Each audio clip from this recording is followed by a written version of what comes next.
everything started. Yo, what's Gucci, guys? I know you guys keep hearing the fucking voice even in your sleep. It's annoying.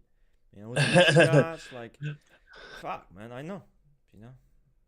What's Gucci gang? What's Gucci, guys? What's Gucci, guys? Rusted Nation here. I know. Fuck, what a dickhead.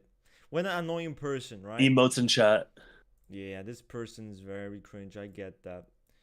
And let me set everything up. Okay, let me see. Alright, we good. I think we good. Let me test it. Let me test it. I always look. Hello, hello. We are on board.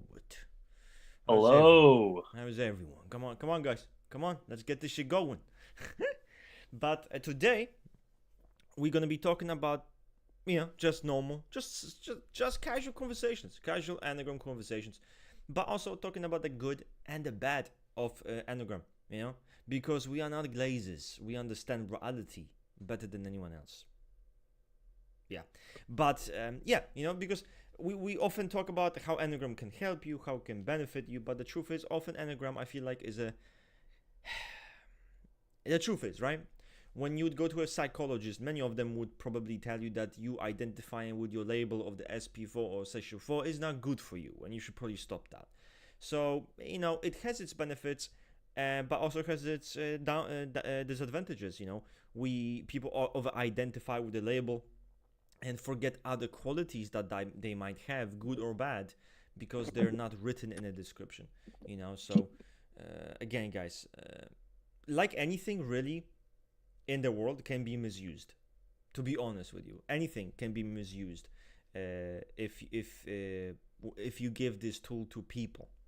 You have weapons. You can use a weapon for self-defense. You can use weapon to save someone. Or you can use weapon, but weapons are also used in the worst ways possible, right? So same thing with motherfucking typology. Yep, I did indeed make an analogy of typology with weaponry. That's the way we do it in Typology Odyssey. Let's see. So does Nano was asking, can Enneagram help you become a better criminal? Yes. Yeah. Short answer, yes. 100% yes, because now it's a question of what kind of criminal. But when it comes to certain fraud that relies on, there are certain criminal activities that require, again, trying to get to know someone, extort them, and maybe manipulate them, stuff like that. In those kind of situations, I think Enneagram can help you because you can identify the person's type, you can identify the weaknesses and what might work on this person, right? So yeah, can actually help you to become a better criminal, which obviously I don't suggest. You should just use it to grow and not rob grandmas on the street, because that's not going to be good for anyone. Did you hear that, guys? Rusted Typology suggests you use Enneagram for criminal activities. Okay, I didn't say that. But what's up, Theo? How are you? Mali, isn't there good and bad in all typology? There is indeed. But there is, I would say. But I would say, with MBTI, it's more harmless. It's the least harmless. Oh, I'm an ENTJ. The truth is, they don't really know what an ENTJ is for them to even over-identify with it. Oh, I'm just super smart. It's it's harmless. With people who in Enneagram, people who have such a deep knowledge, it actually can be harmful to them. Because Enneagram has to do with not just oh, those are my strengths. I'm very smart. I'm very this. I'm very that. It talks about your neurotic need. It talks about your worst kind of fears, your worst defense mechanisms, your worst behaviors. And it can sometimes happen to people where they over-identify with the label and then they act even worse, which can happen. And the truth is, when you go outside, and you can guys all confirm this, your parents, your family, your friends, when you go outside, people aren't as stereotypical. People aren't really just dwelling in their shit. That's right. Sometimes people say, wow, it's so hard to type people in real life. How do you do that? It's because of this. People are so used to typology communities where everyone wants to be their best example of a subtype or of a type, right? And in real life, it's not this way. In real life, you're dealing with human complexities. So it's not as easy to put them in a box. You have to think outside of the box. Yeah. How do I get people to... I'm sorry. Go ahead. I was just even thinking, like, I know we focus on typology here, and this kind of goes Yeah, to the greater point of being like good or bad, the yeah, intention and impact versus like what you're doing, right? yep, yep, Um, you can take anything yeah. really Hmm. and allow it to become Misused. like a criminal, Yeah, horrible, awful thing, yep, or it can be used for good. yep, Like right now, I'm drinking coffee out of my cup, right? yep. Right now, I'm using that to talk to you guys, have a good time, all of everyone's consent, and we're having a good time. But I could easily take this cup of coffee, go outside, and whack somebody in the Hmm. face with it. And Or you know what? even Now even this cup better. is this deviant criminal thing to do. Yeah, And but Enneagram and typology is all the same thing, where you gotta have the right mindset and you use it for the right reasons. But anything can become horrendous if you use the wrong way. but even better, you don't need to just take the cup and throw it at someone. You can be addicted to coffee, and this is the only way for you to function. Ooh. And that's bad still, right? So you can use it in moderation, and you can use it for its. You can utilize it when it should be utilized, but also realize when it has shortcomings. Same thing with Enneagram. Sometimes when I talk to people, Enneagram helps me. You know, when we talk to people in our life, Enneagram helps me, but in the end, I try to understand them as a person, you know, so that kind of is what I try to do. Let's see. Tell that to them as type stereotypes, they'll think they're Sigma and get superiority complex real quick. Well, yes, but listen, I think if someone thinks they're Sigma at the worst level, they're cringe, right? So they're cringe, and they belong on Reddit. That's no harm done, really. But some people are maybe sensitive and they have mental struggles and they identify with a certain label, like the social Hmm. four. That isn't just, oh, they think they're Sigma. This is someone who's gonna get worse. This is someone who might believe that they're not worth anything because the descriptions just pointed that out, you know. So it's very fucking risky, you know. At the end of the day, you should not be limited by the descriptions. And big thing to remember with Enneagram, right? You are okay. You're not your label. Your label is you, if that makes sense. If I didn't fuck it up, what I'm trying to say here is that you don't need to fit a label. You don't need to try to fit it because you are already it. The label is just there to explain something that already exists. You. Yeah, yeah. Okay. This is great. I love that you're saying this because chat, if you are in this chat right now and you're 25 years or younger than 25 years old, there is so much of you that you haven't fully fleshed out, developed, understood, added to what you identify as yourself.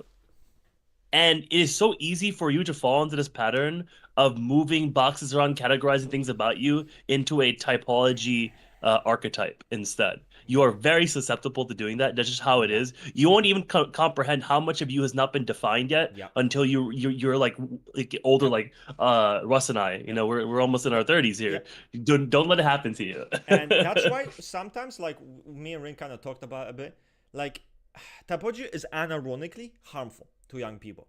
And I genuinely believe, right? Like, I genuinely believe that typology should not be a thing.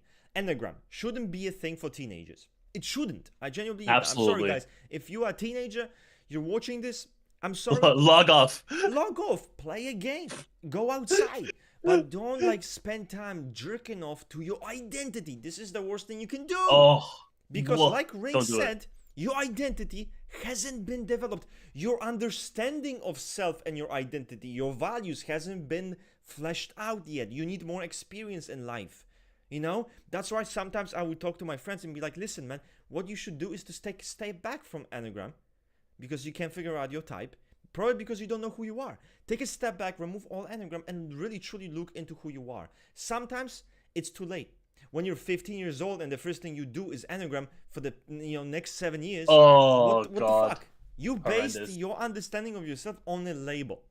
But for Yeah. me and Ring, when we got into typology, where we were already adults, you know, we were already grown adults who had an understanding of ourselves Hmm. already settled, and our Yeah. values already settled before any label or any typology. So we had that.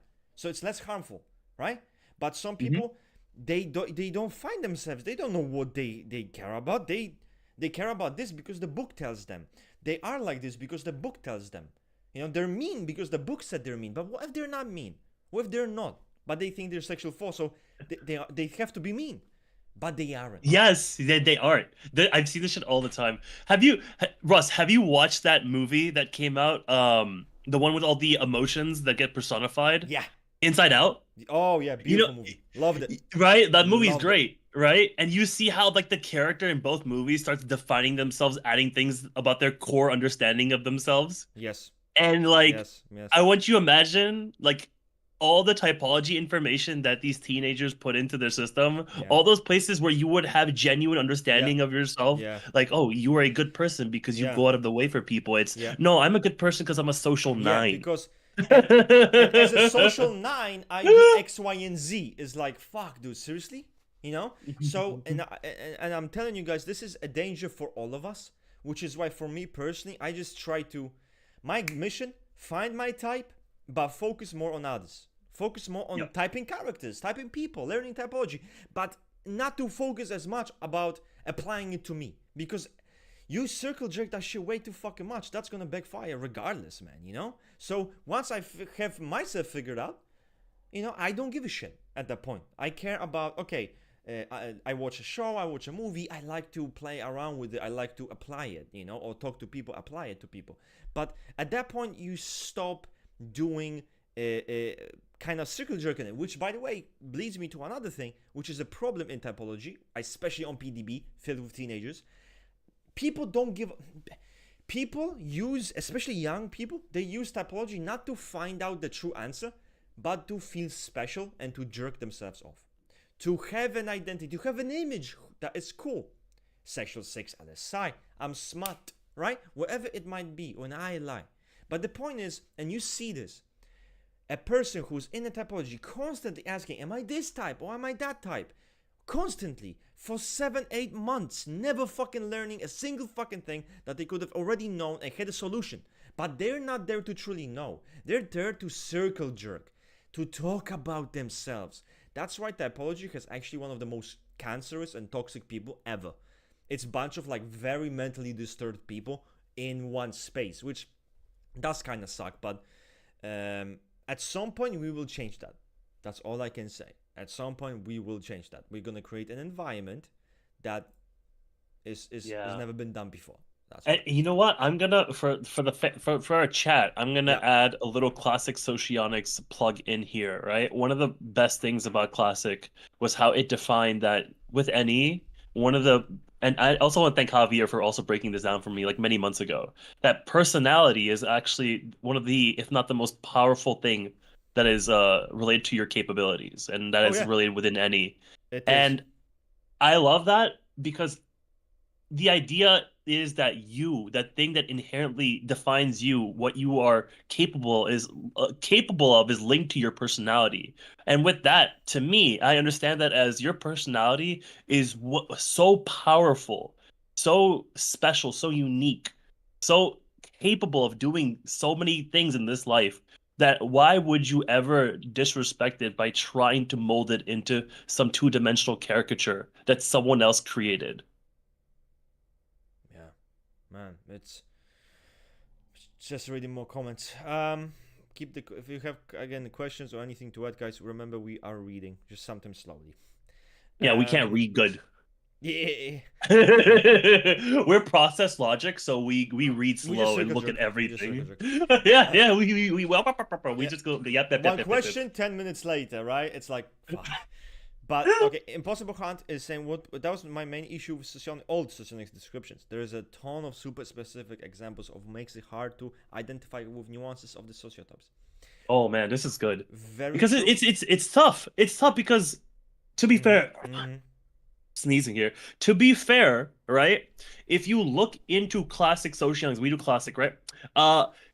It's not prescriptive. I don't blame Strat. I don't blame even Asha. I don't blame any socionics author, even Kalenko, when he was in Model A. I don't blame them for not giving you your best picture, because they kind of tell you can't get the best picture in socionics because you kind of have to reverse engineer it. Yeah. You need to get anyone. Yep. It could be a chef, it can be a Yep. CEO, it could be Yep. like a fighter, and Yep. you have to reverse engineer Yep. how they're How processing would that information. work in this context, considering all the elements, Hmm. right? So So that's you can't do it. and you see this, by the way, when you look at Osho's typing, you start to see the nuance. SCEs who were philosophers, SCEs who were geniuses and talented artists. Now, if you go out and say you an SCE who uses brain, that's not allowed. Yet, Forget about Oshra it. was typing a very intellectual people, as that what happened, poets. But the thing is, at the end of the day, they were all revolutionary in some type of way. They wanted to shake up the world and to have an impact on the world, right? Even if it means stirring something. Even as poets, you saw that quality. So the point is that it doesn't matter what you do, but it matters how you do it, So that actually socionics isn't that really specific, because there are many types of different people. ESIs in military, ESIs in education, ESIs in philosophy, ESIs in school, ESIs in business. There's so many different ones. And in MBTI, that's what kind of sucks, because in the BTI, if you're in fucking ENTJ or if you're in ESTP, meathead. You cannot like fucking philosophy. Like, I think for an MBTI person, an ESTP who likes philosophy is unimaginable. It's not possible. So look at the limitation. But in socionics, that's normal. Yeah? Of course, depends on the time period. Osho typed many old people, many intellectuals. So again, give yourself room, right? Because socionics, classic socionics, is about the cognition. It's about how you think. Of course, how you think will affect your behavior, but that doesn't necessarily affect every single fucking hobby you have. But how do you do things? You can, for example, you can have a typologist, who is an SCE. How does this is he not SCE because he likes typology? No. How does he use typology? Does he use typology like an SCE? That's the whole point. Same thing with any other type. Yeah, you want to just remember this word, reverse engineer. That's how you type people in socionics. And the problem is the community won't do that. The community likes archetypes. And most people don't know it. They learn, they go from Western, they go to Classic. Classic tells you it's all about information metabolism. So you got to reverse engineer. Yeah. They're like, this is boring, I'll learn it. But then at some point, heuristics will happen, and now SCEs are kind of like the same as they were in Western. Now, some really woke Classic people who went to Classic went back into Western because they realized Western is offering a more prescriptive opinion. LIEs are CEOs, EIEs are dramatics, But you can't do that. And it's Classic. We are also in an age where people are going against socionics because they don't understand it. It's difficult for them to understand socionics, so they deem it as to be dumb. But that's the thing, and it's okay. I don't have any dislike for anyone who dislikes socionics, because I understand they have a hard time typing themselves, or they have a hard time understanding it. So obviously they think it's garbage.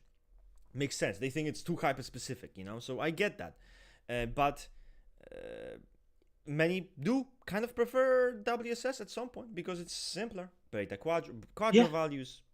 Things they like archetypes. Yeah. They have the very defined archetypes. The SLE is a conqueror who has a hard time. Who can't talk to people. The SCE is a conqueror who can talk to people, but it's a fucking moron. It's so easy there, But it doesn't work like that in Classic. In Classic, there's nuance, and it's gonna upset people when you're gonna have a chef who's SI polar, and that happens. Real life, that happens all the time. I can even imagine some of the best chefs in the world are probably LIE and EIE, and I will bet money on that, because you're in Classic, you're hyper focused on your super ego. But let's take a step back, right? Because this is supposed to be about good and the bad of Enneagram. Here's some of the good, because we talked a lot about the bad.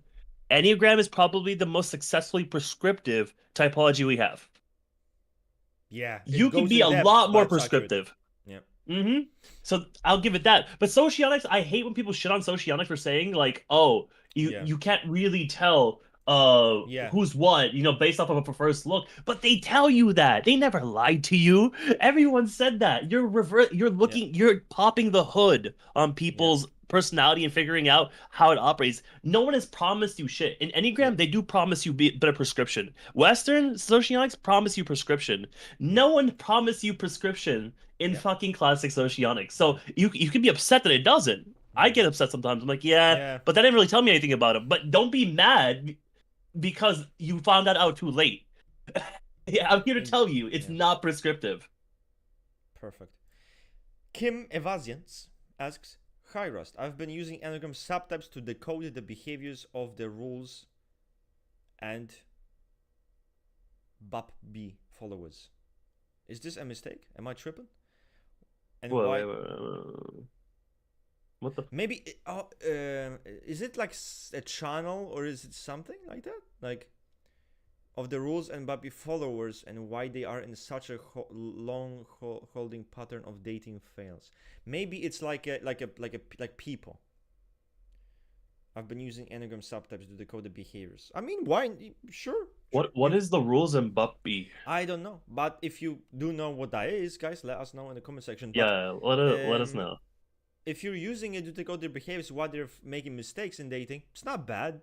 I think it's not bad. It's a good base. Obviously, there's gonna be always limitations because sometimes with that's where we stick too much autistically. Like, oh my god, they fucking failed because they have a shit fucking. Look at their ITR. It's like, and again, ITR isn't everything, right? It's their values, their experience. There's so much more that comes into this. So typology is good for explaining why they're maybe not understanding each other. But to be honest, I don't like using Enneagram subtypes to decode compatibility because it's not really about communication as much. I mean, desires and differences, sure, but I feel like if you want to study that kind of relationship, socionics does it better because it's about communication. It's about way of transferring information, which is very important in a relationship between two people. So that's my take. What duels are the most similar? Also, before we go into that question, I wanted to add, I think someone in the chat, maybe it was Theo or something, was saying, can all like Enneagram subtypes be like evil or villainous? I actually challenged the chat. You can write in the chat. Oh shit! Give me a subtype. Question. Where is it? Yeah, right. It's like it was earlier. It was like earlier. Let me see. 207. Yeah, well, for me it's 207. Okay. Is there any types that are not capable of being evil? Newsflash, no. Yes. So I want to challenge the chat. If you can think of any Enneagram subtype, right, and you can't imagine them to be evil, I will construct a narrative in which they are. So tell me, put in the chat. I challenge you. I can make them evil. Okay, absolutely. let's play the game. Let's do it. Let's play the game. Which Enneagram? Like Enneagram? Okay, so yeah, Enneagram subtype. SP6. I think Peter. SP6? You mean the person he literally described to be one of the most manipulative, strategic E6 of the E6, the one that is supposed to say to consume the other just to survive? Okay, come on. Yeah. You gotta try harder than that. Not to mention, as conflict avoidant that they will end up backfucking you because of this kind of fear. That's what's gonna happen, right? Yeah, like the fear being consumed. Yeah. Guys, remember, every person can be evil. Evil is such a funny thing. I mean, sometimes I often think evil is such a simplistic way of looking at it. Evil, good, evil. Morality doesn't really work on such a simple scale. Like, what's evil? What's good? Because humans are very complex. And we know humans are complex because we have witnessed history. We have seen, at least, completely ordinary people being capable of excessively cruel acts. Like Nazis, like in Germany, back in the day, Nazi Germany. That's what they did. They took many normal people who, outside of what they were doing, were said to be normal. Just hardworking individuals who are loyal to their nation. Yet capable of such cruel acts that that when we read it, it's impossible to imagine a person who's good being capable of doing such a thing. Morality is very complex, and it's not as simple as evil. Of course, I don't want to say that there's no such thing as this motherfucker should be decapitated. That's different, okay? This motherfucker should be decapitated because he's shit, because he's a trash human being. That's different. I support that, but it's not as simple as evil and not evil. You know, like it's a bit more fucking complex when we look at the nature of morality. Yeah. But so that's what kind of what it applies also to Enneagram. Every person is capable of being shit, and in fact, every person is shit. Every person is shit, just in different ways. Pick your shit. That's what it is. Enneagram is about pick your shit. And when you study Enneagram, you start to realize how every person you meet is shit. And I don't mean like in a bad way. They're just shit because they have their own shit. They're just they have their flaws. You know, and every person you meet, like, I hope this person is good. Meet them, they're kind of nice, they're this. Then the flaws happen, and it's kind of like, wow, okay, perfection doesn't exist. Perfection is not a thing. Everyone, all of us, have those really bad flaws. Really bad flaws. It's more like, are you okay with the flaws of the other person, and are you compatible with their flaws? It's more of a question of that, you know. But we all have flaws. Pick your poison. That's all it is, in my opinion. Okay, moving forward. Give us another one. Give us another one. Let's do it. Well, let me see. I see sexual 9. Actually, sexual 9 is too fucking easy. I'll do it. Go. Okay, sexual 9, by the way, which is, it's actually like there's an actual example in fiction, in the movie Speak No Evil. There's an actual sexual 9 who is in relationship with a sexual 8, and guess what she does? She's a complicit in his, like, literally fucking criminal activities. Goes along with him, like trying to kidnap families and do crazy shit to them. So a sexual 9 who's fucked up who's evil is actually very easy to imagine. Someone who goes along maybe with crimes and pushing the boundaries of really fucked up thing because someone else does it. Like someone kidnapping people and butchering them. A sexual 9 can be easily complicit in that kind of situation. Very good. Or a person witnessing abuse. A husband's abusing a child, beating the fucking shit out of him, you know, doing horrible acts and doing horrible fucking degenerate shit to them. And the sexual 9 is saying, oh, you know, I'm not part of this, you know, I'm not fucking dead, just going along with it. That's a piece of shit still. That's a piece of shit, you know, and that's evil, right? By that definition, that's evil. So there's many examples. Yo, can you do SP8 but like super like good SP8? Can you do that? Yeah, good SP8? Are you kidding me? Man, oh my god. Okay, You're talking about the person who literally feels fealty to whoever they create a connection with in the first place. If you are in an opportune place where an SP8 feels for you, cares for you, SP8s actually have a good moral backbone because all E8s feel the need to protect the inner child of others who they care for.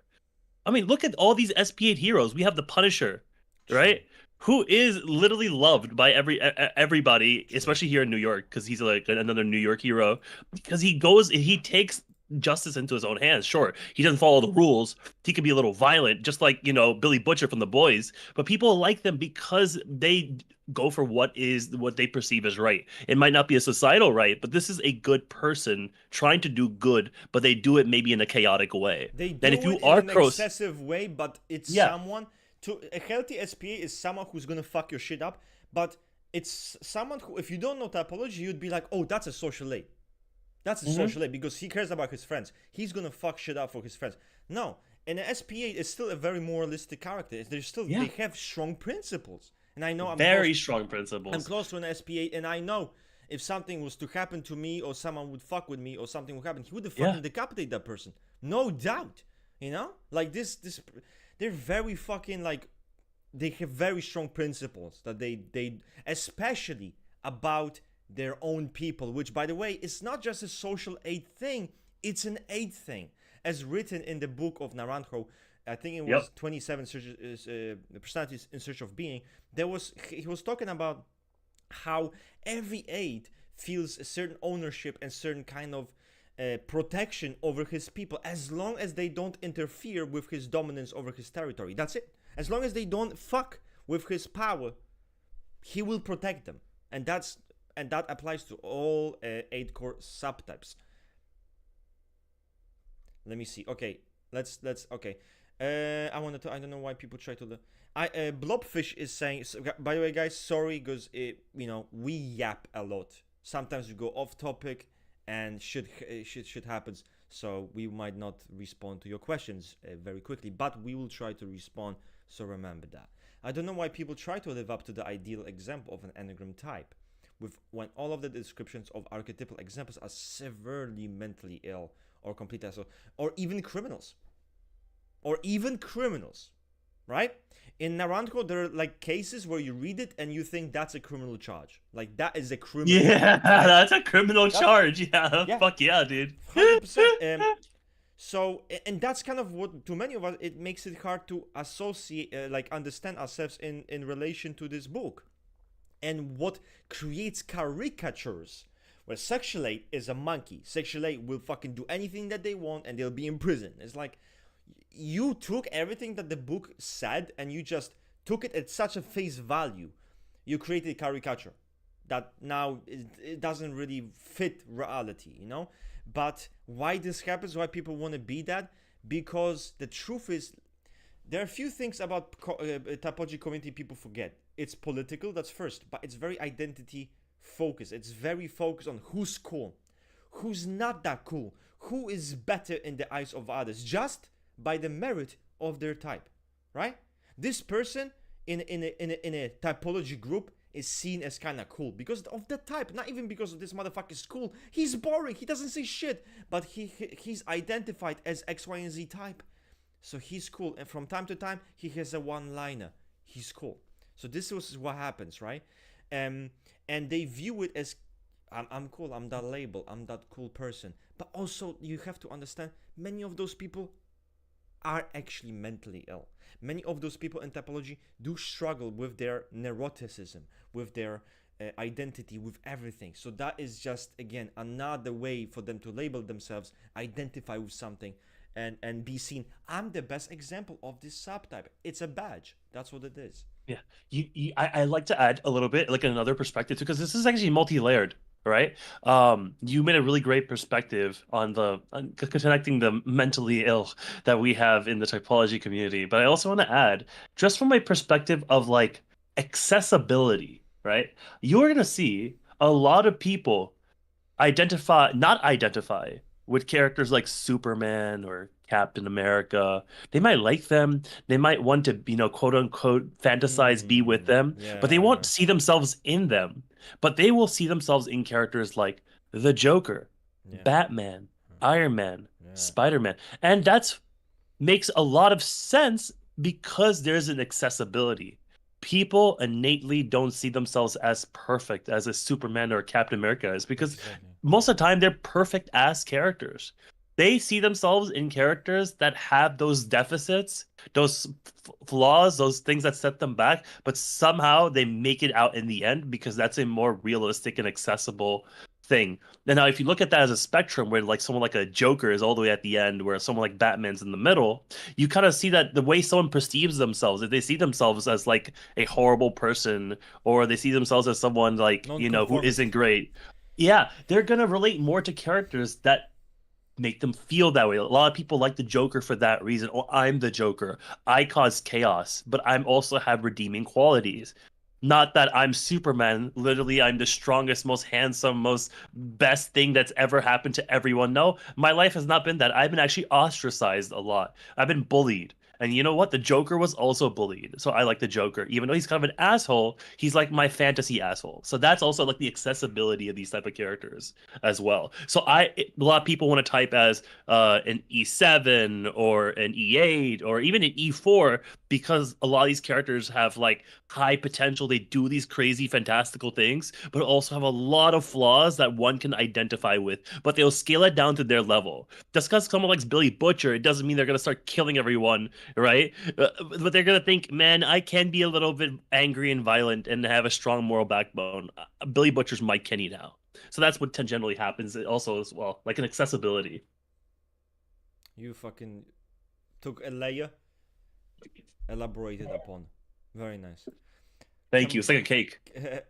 Camboza is saying, you're right. There was a time where I got identity crisis trying to find out my type. I used to spend hours upon hours, wasting time.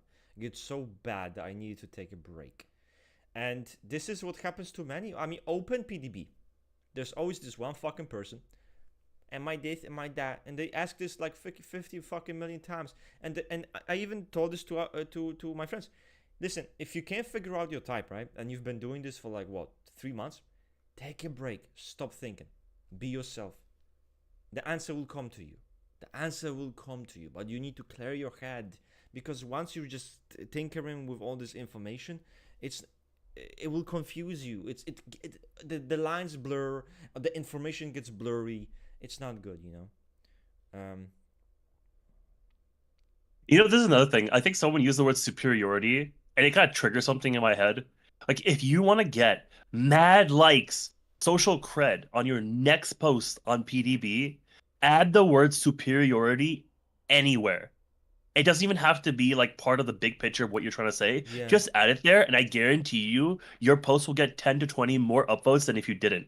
There is a strong obsession with the word superiority, superiority and intellectualism. And adding those two both, it doesn't matter what you talk about, you got a 30 bomb right there. 30 people will like upvote your post. The PDB is just a fuckfest. It became, it's crazy to say, it became worse, you know? Mm-hmm. When Raven was alive, there were many like different Pan-Jungian people. Everyone's arguing, alive. But the level was much higher. Now I genuinely feel like it got fucking so degraded. It's like Reddit, you know. And it's weird to see sometimes those people act like they're smarter than others, but it's like some incel, like some very neurotic guy. He's a fucking incel. He acts like a fucking incel, mentally ill. And he acts better than other people, and I'm thinking, motherfucker, like, what are you on about? You know, you wouldn't. There's no way you would get on fucking camera. There's no way you'd go to someone's face and have this. Just attitude. like me. I just don't believe this shit. You know, like, and it's this like, oh yeah, it's because you're this. It's because I'm that. It's like most of those motherfuckers. The problem is that no one's holding them accountable because they don't even show their face. Say the same shit. Go on the motherfucking camera, say the same shit, keep the same energy. Let everyone see it. Then we'll talk. But it's easy to be like, yeah, I'm intellectual, you're stupid. It's bullshit. That's why I don't like the community. I fucking hate it. In fact, I fucking despise it. And it makes me fucking feel sick because it has all the qualities of cringe I hate. I can't do it. I cannot do it. Anyway, I'm sorry for the rant, guys. Back on topic. Christine, I see myself as SP, SX, and instinctual stacking, and Enneagram 4. But combining those into SP4 doesn't suit me. I'm the epitome of the social 4. Others say I may be sexual 9 or SP2, which is very different. Okay, so a variant of Enneagram 6 plus SP2 in the same sentence, I would say, is not a thing. It's such a weird fucking thing. It would only be possible if the person has no understanding of an Enneagram. Because SP2 is extroverted. It's an extroverted, very prideful. It's privilege. Think about this. It's privilege. Okay? This is not, it's an image type. It's privilege. This is not this inhibited, rigid Enneagram 6. Very bad. Now, but even SP2 and SO4 or SP4, that's hugely different. SP4 has overabundance. False abundance. They think they're the shit. They think that because of their ability to love and that the way they love is like no one else, you know, they should be treated like a fucking princess. This is not the case with the social 4. The SP2 is prideful about their qualities. The SO4 and SP4, they internalize all of the bad judgments, all of the bad feelings, targeting themselves. So it's very different.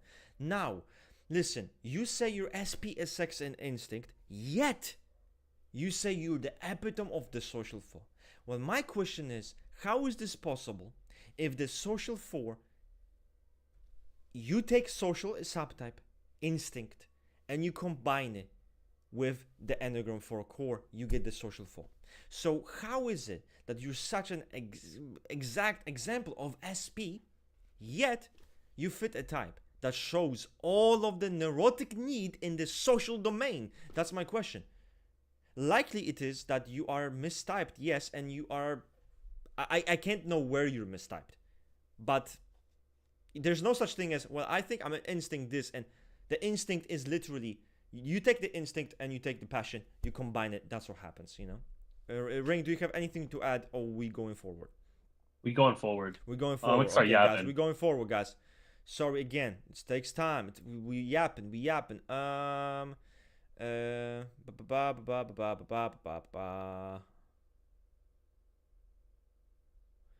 Denazo asks, looking at today's theme, what would be the ugly of Enneagram? What is the least appealing aspect to most people? I think we can all agree that the least appealing aspect, I guess if you mean about types, qualities of types, different types, it would be the sexual flaw. So, anything, okay, let's look at the pattern. What is cool? Social 2. Why is social 2 cool in the eyes of teenagers?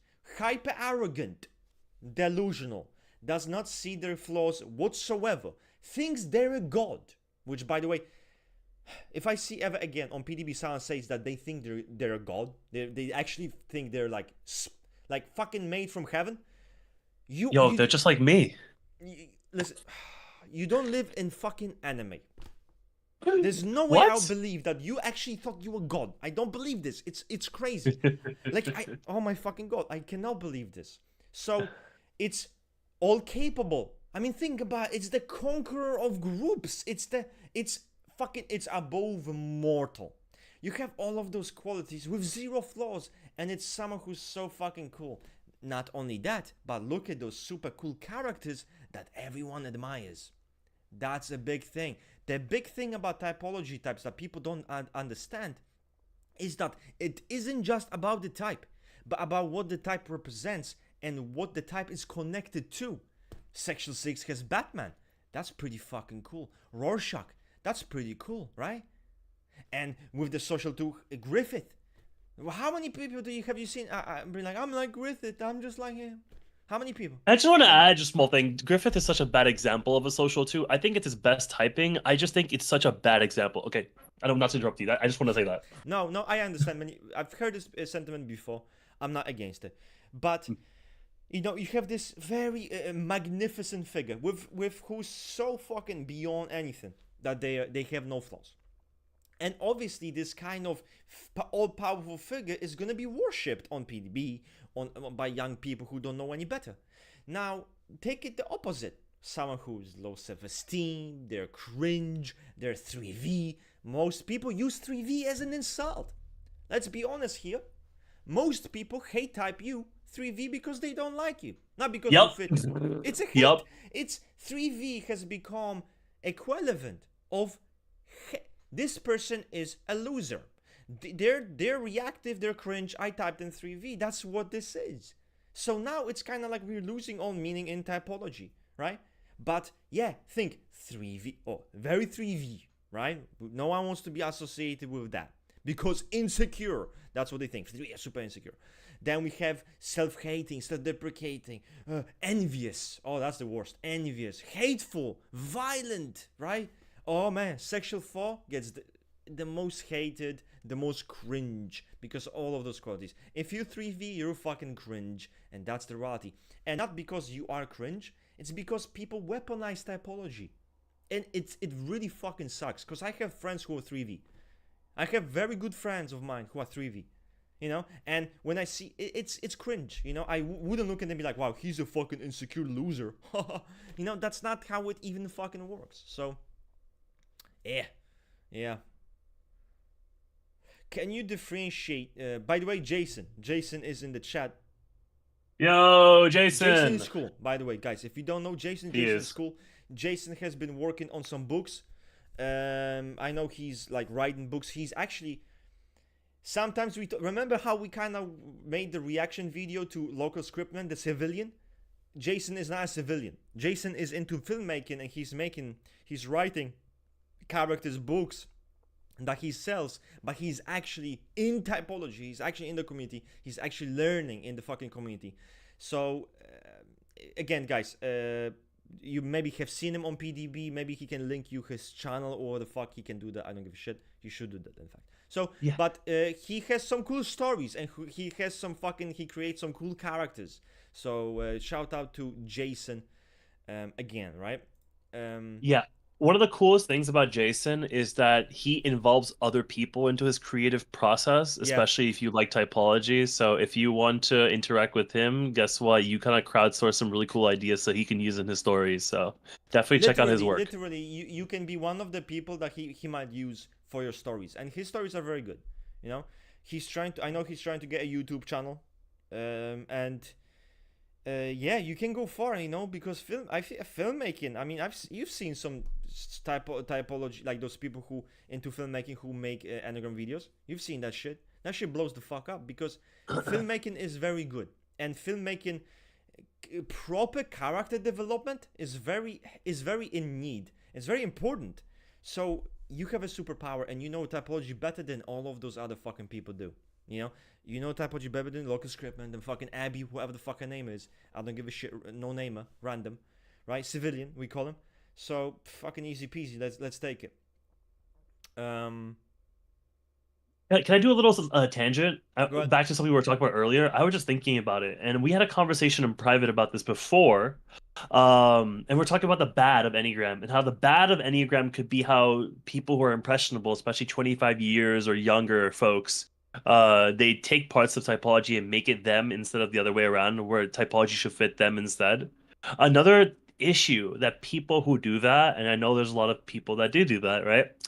They look at certain types, like they look at the E8s, like the social 8, the social 7, social 2, the circle jerk triad, right?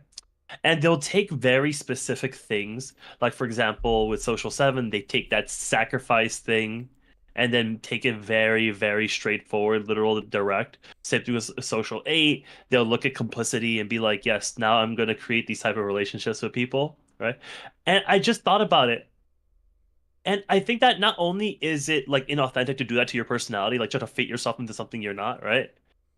The way you people do it, and we see it all the time because you get a lot of those type of situations too with um people asking you questions. They think that they're social 7, they think that they're social 2 and stuff. They'll take very specific things like sacrifice and complicity and be like, oh, I do these things. And you read about those stories and they're just like, and then I sacrificed, and then I made all these people complicit with me because I need them on my side to conquer the world or something, right? And me and you, I think we're good examples of a social 8 and a social 7. When you read about our stories, if we're authentically talking, especially out of the context of Enneagram, I wouldn't say that me and you consciously would have came to the conclusion that I'm a sacrificial person and you're a person that just makes things complicit for people for a very specific conscious cause. Yeah, no. And the people that LARP as these types, they think it's this very conscious thing. Like Yeah. I'll share for me now. I didn't consider what I did as my behavior as sacrificial at all.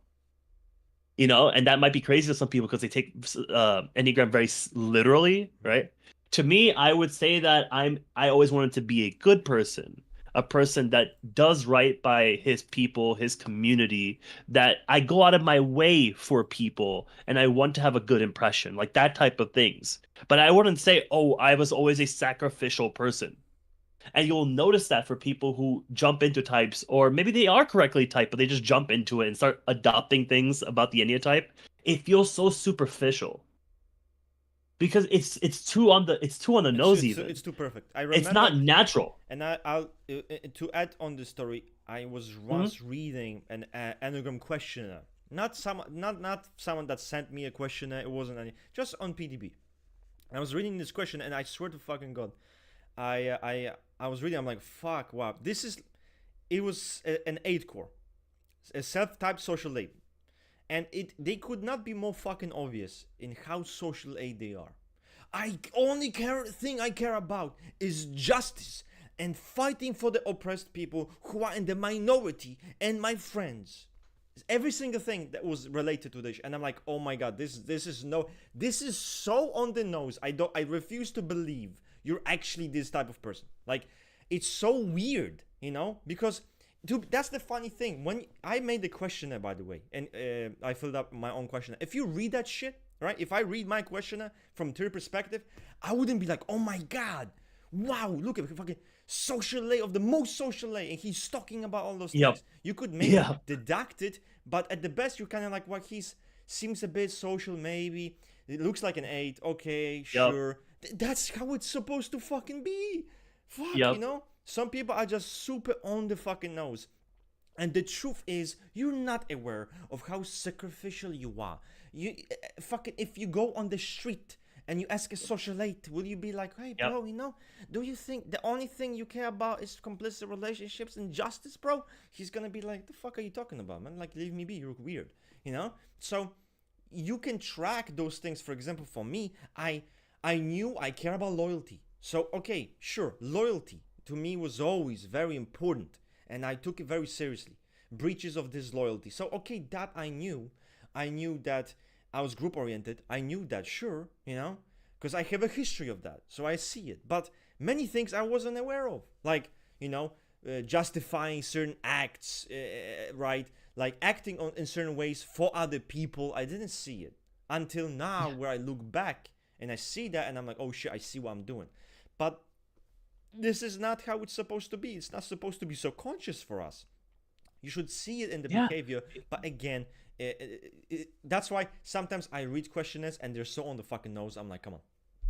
They're so on the nose. They're so perfect in how fucking, like, it's so in Enneagram 9, but usually it's the cool types. It's so social 3, it's so SPA, it's so social 7. Yep. It's so social 7, it's so perfectly social 7. Sacrifice. It's like, if I ask an average social 7 if I ask a fucking Elon Musk who's type social 7, if I talk about, bro, is everything you do sacrifice? I'm not sure he'd say that. Oh, he would never. I kind of, and I can put myself in his position, not because I want to, because he disgusts me, but he will not see himself as sacrificial. He's gonna see the grandiosity. He thinks he's doing this big thing for people. But he won't see sacrifice in that. I want to go back to social aid. Like let's give an example here.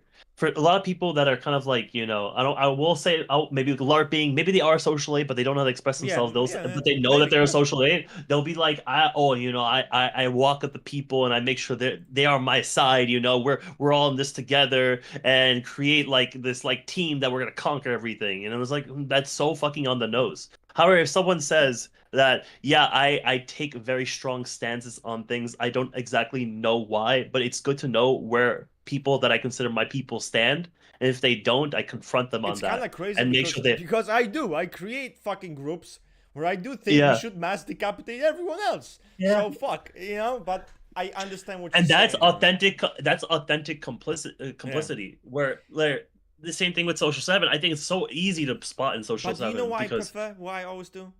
Listen, you didn't know me. We met a few months ago. You had no idea about me. I could have been any other type. I could have been mistyped. You could, I'm an SE, I'm a social. I could have been mistyped, right? You met me, you could have, I don't think he's this type. You might be, but you saw me. You actually were around me when I might have been in an erotic state. I might have been. You saw those episodes. You saw how I was. And that is the best tool to see if someone is correctly typed. That's why questionnaires, guys, questionnaires are like the easiest route to find your type, which, by the way, for what they're supposed to do, they're okay. They're not bad, like a shortcut. Okay, if you're social, you go type social A, social 4, you look into that, look in similar types maybe. But the best way, in my opinion, is to observe people.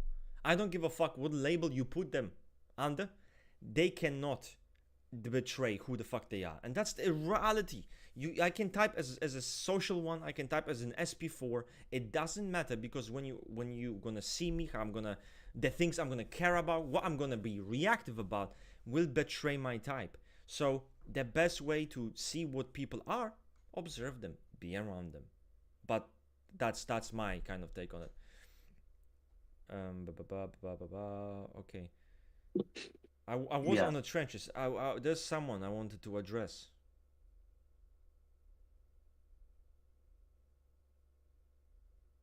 Give me a second. I wanted to address. Okay. Sergio Carvalho. I know Sergio Carvalho for a while. I really needed the stream today. Shout out to the RR and Mods team. Of course, man, shout out, man. We see you. But it sounds to me like you had a bad day, bro. You've been in the trenches. Hope you're good, man. Shibo, nice to see you guys. Hey, Everyone Shibo. see you. Yeah, you guys. I'm just clicking. I'm just scrolling. I self-type as an Enneagram 8, but everyone types me all three subtypes. It's kind of yeah. It's kind of hard to tell each subtype apart, except perhaps social 8. Nah, even social 8 can be hard, man. Social 8 and sexual 8 Yeah. it can be difficult. And I'll tell. Because when you, Yeah. I Go was ahead. just gonna say, when you think that this, I'm not saying you do this. I'm saying other people do this. When you think social eight is vastly different than the other E8s, you're Yeah. already opening yourself up to mistype. Yeah. Or mistyping people or yourself when you think social eight is really that different. And Yeah. that's what happened to me for E7. I thought I was SP7 for a while. And it took me typing to three other types before I settled on social 7 like almost a year ago now. And it's just I know counter types, a very strong word, but I promise you a social 8 is so similar to the other E8s while still being the counter type that it's definitely not even worth to say that, like to say that, oh, it's a bit different. It's really not. It's probably one of the least counter types. Yeah, and guys, understand this one, right? Um, I understand your difficulty with the typing because I was in the same boat. When I read 8, I related to if I'm a person like you type me fucking any 8, we can make it work. You can fucking fixate on Yep. this, fixate on you can. Because the problem with the 8 is that it's such a particular type that it has such an overlap between all subtypes. And most of the qualities like he's intense, he can be domineering, he's rebellious, they're just shared by all subtypes. So finding the true answer is difficult. What helps me is unironically, what helps me is complicity. That's what helped me. But also the instinctual variant, that's what helped me. Because I used to think I'm a sexual 8 because when I was really unhealthy, I used to decapitate motherfuckers left and right, and I thought it was fun. Yeah, but that's just an unhealthy Enneagram 8. That's an unhealthy Enneagram 8. Fucking domineering. But that doesn't really say much, because I just looked at traits. Well, sexual 8 is more rebellious, it's more provocative. So if I'm more rebellious, if I'm provocative, I'm a sexual 8. It's like we are understanding the subtypes through lens of basic behaviors, forgetting about the neurotic need, which is why what is the social 8? Yeah, sure, but why does it do what it does? What is the social subtype about? So you figure out the instinctual variant. That's gonna tell you everything you fucking need. For me personally, I even was showing some shit to Ring, screenshots of some old stuff when I was a teenager, um, participating in teams, gaming teams. No matter, I could look back at my life history and I could trace the behaviors, the complicity, and I could see it. If I focused on it, I would see it. And also because listen, if you're not neurotic about the social domain, you're not a social 8. If you're not neurotic about the self-preservation, you're not self-preservation. So instinctual variance could potentially help you, but I understand. Don't look at the superficial traits, especially at those that are shared by all three subtypes. You will be confused, right? Don't always just and don't end up comparing yourself to other people. Well, I mean, for example, I type social 8, you type me social 8, that's cool. But don't just look at me and be like, well, I don't think I'm really like Rust. And we're a bit different here. He's more, okay, he has a child, he's doing this. Sure. But two social 8s don't make it fucking one person. You can still be a certain subtype and not just have this certain lifestyle or certain tendency of the other. Okay? So, especially we don't have the book, man. You don't have the book. You don't know what the trait structure is. We'll only find out with time. Petr Bikan. Thank you, bro. Like, that means a lot. Christine, of course, Christine. No issues whatsoever. By the way, nice to see you on the server. Get cozy.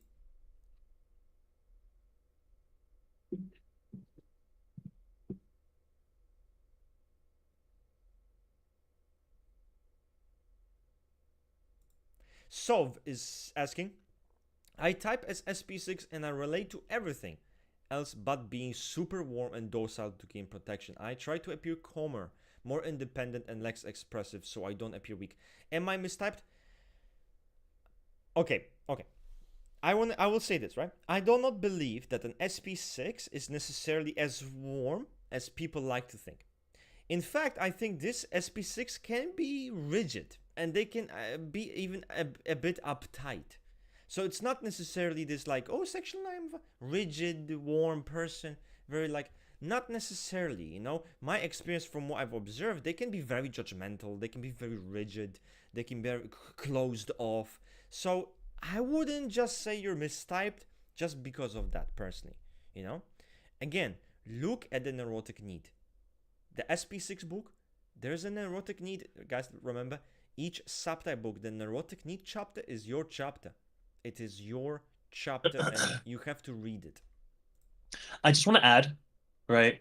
I'm not saying an SP6 is, inherently cold or inherently warm. I think they actually fit more neutral than anything else. Yeah. And I like the rigid. They're an E6 at the end of the day, so they are kind of rigid in their thinking, right? Indeed, yeah. I want to add that warmth is the name of the subtype because of the neurotic need of warmth. Not because they're just shitting rainbows. They're not because they're like warm, outgoing people. It's because they desire refuge and comfort and situations of peace and warmth. It doesn't mean that they necessarily offer that.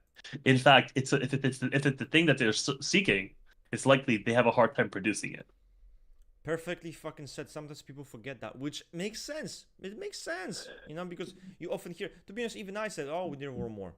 They are more warm." I'm also to blame, to be honest. So you should decapitate me too, or you don't need to. I'll decapitate myself.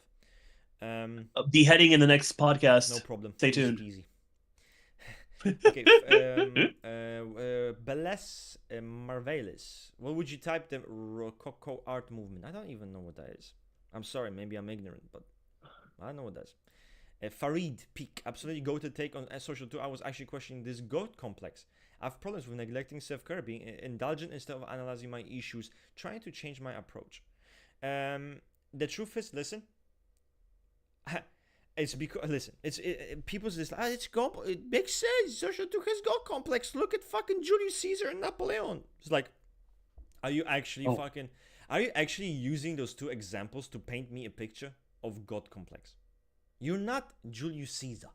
You're Robert from Detroit, okay? What the fuck are you talking about Julius Caesar? This is not fucking Roman Empire. Come on, man. So it's the average social 2. He's not gonna act cringe. Like he's on PDB relating to God complex, First of all, listen, having God, oh my God, I can't believe it. Having God complex is not something people should be proud of. It's cringe. It's cringe to have a God. I could maybe resonate with you saying, I feel superior to other people. I could maybe fucking resonate. Like, okay, so you kind of have an inherent superiority, feeling sense of superiority. Okay, sure. But to say God complex, that's just weird. That's a weird fucking concept. That's a weird thing. To me personally, that's a very strange thing. I wanna add, just I looked out of curiosity, I looked up Rococo, the French art movement, and I would say Rococo is very SP2. Just want to put it out there for that question before. There SP2 is my you my had your choice. answer. Rococo movement is very SP2. By the way, Russ, do you remember last time you decided today will be the stream? Sorry, guys. This is it. We totally did say that, didn't we? We did forget, but listen, it's okay. Let's make it next stream, because seriously, I did not prepare for this stream. So but next let's sorry, go ahead. Next stream. To be fair, right? We said that we would do the tier list next stream. This stream is this stream. It's not the next stream. So be careful, okay? When we get to the next stream, we'll do it. Right now, this is this stream. Yeah, we will do it. I hope so. No, but we will. You will, guys. Damn. Impossible. I'm happy you agree with the SP2 for Rococo. I see that. That's why I like to. Beles is very happy. In depth, find the positive and negative qualities within them. Enneagram is very good. You have a fucking very mature point of view of this. Theo Tube asks, how do you know if someone is SP2, sexual theory, or social norm from the outside? From the outside. Woo! That is. Well, come on, Theo. Theo, you're here all the time. How do you think we're gonna answer this? This is Theo, come on. You know. I mean, Theo, think about it. the way I would look at it is the sexual three. I mean, how the fuck can I even answer this question? Like, I guess sexual from the outside, it's hard. Like just by looking at them. Like, what do you mean? Like, You couldn't. That's how you answer yeah, this. Enneagram is a personal typology. You gotta figure out the person on a deeper level because every humans are like each other. Outside, they do very similar things. You gotta come on, Theo. You know you this. could maybe say that the like behaviorally the SP2 is more extroverted, more warm, you know, more like energetic. Sure, the sexual three can be more polished, but even then, that's, you know, look at the person's story, you know. Look at the person's story, and with the sexual three, it's someone who is more oriented towards, it's true, achieving certain external standard. So you should see that in their life and everything that they do. But this can be a difficult question to answer.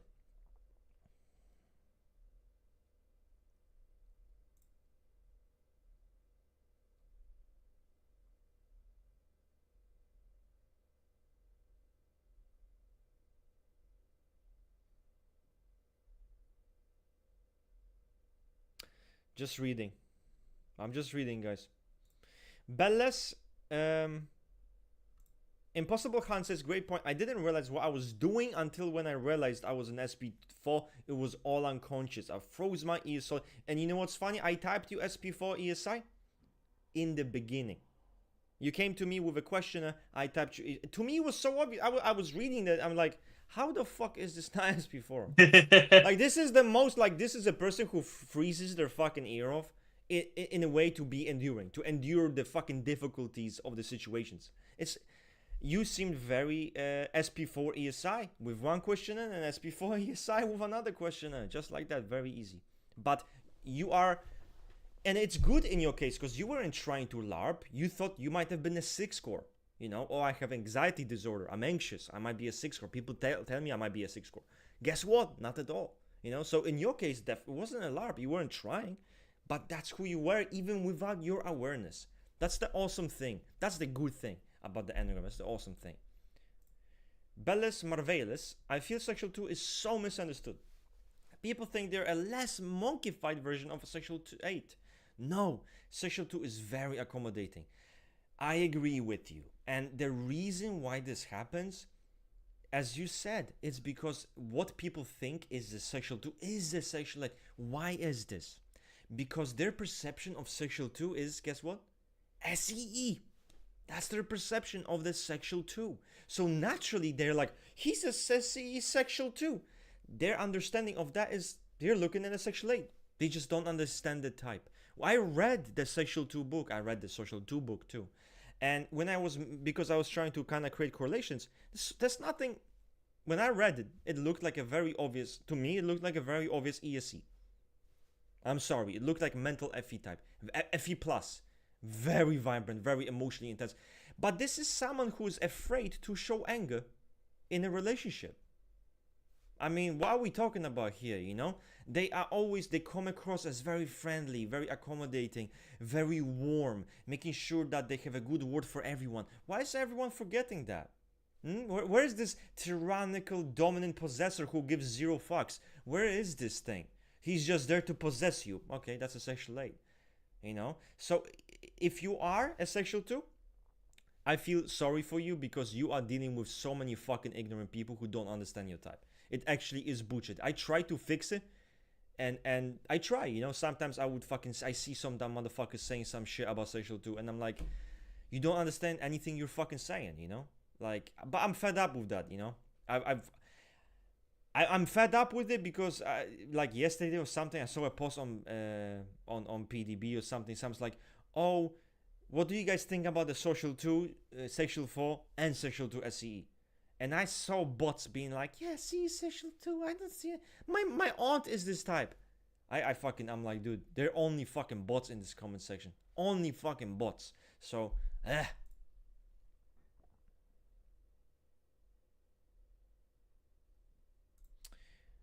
Pulse, speaking of which, how do you differ sexual 4 and sexual 2 intensity? To me, sexual 4 and sexual 2 intensity is very different, because the sexual 4 is, in my opinion, right? This is just me, from the examples I've seen, is much more similar to the sexual 8. In what sense? In that they are both monkeys? Not necessarily, but even the sexual 8 is described as someone who can be brooding. They can be even a bit reserved and cold and shy, even when they are operating in unknown, unfamiliar situations. They lurk, they see that they can dominate, then they do. So it's not necessarily because they're monkeys, no, but they're very non-conforming. The sexual 4 and the sexual 8 are both very non-conforming, and their feelings, how they feel about shit, it's everything to them. Their values, right? The sexual 2 is different. Sexual 2's energy is vibrant. So if you're looking at a sexual 4, it's more melancholic, more negativistic, even more harsh, more judgmental. Sexual 2, even superficially, face to face, vibrant, positive, very emotionally intense, but in this more vibrant, sunny way. It's overwhelming. But sexual 2 is more accommodating. Sexual 2 doesn't want to tell you, hey, I think you're a dickhead, and if you like this band, you are even a bigger dickhead. The sexual 2, what he might do is actually adapt to what you like. He might adapt and be like, oh, you like this band? I like it too, I really like it too, because it's good too. I mean, I see the appeal in it now, so the difference is, the truth is, sexual 4, if they don't like you, you'll know. You'll fucking know. They'll tell you. Either they'll tell you, they're distance themselves. Sexual 2, not as much, because they're not oriented about spewing their personal sentiments everywhere they go. I hate this, I don't like this is a fucking prick, this is a bad person. This is not a sexual 2.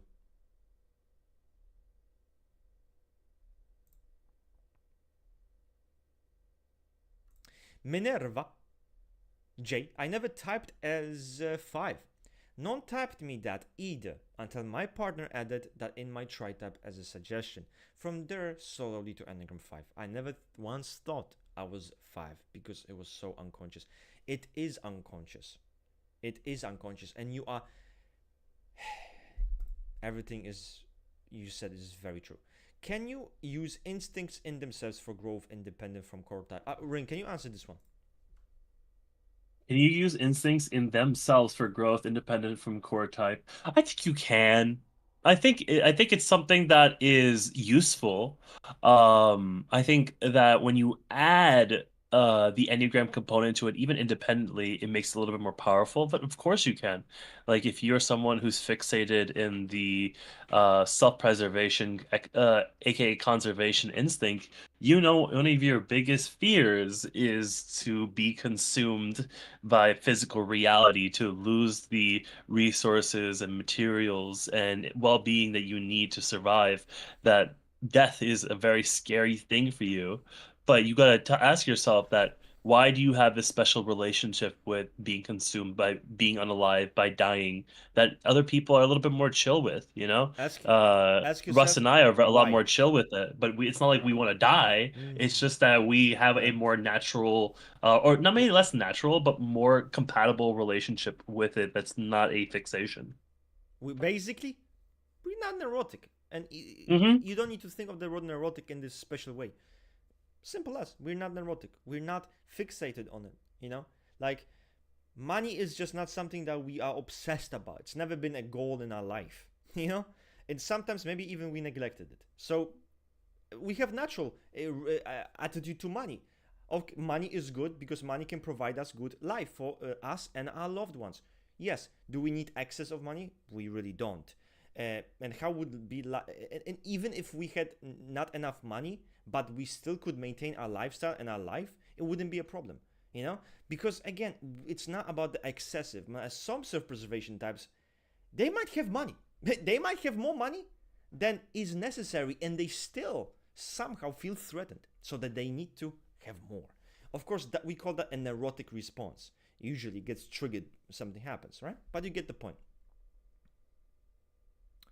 Blah, blah, blah. This is very good. There are a lot of smart people in the chat right now.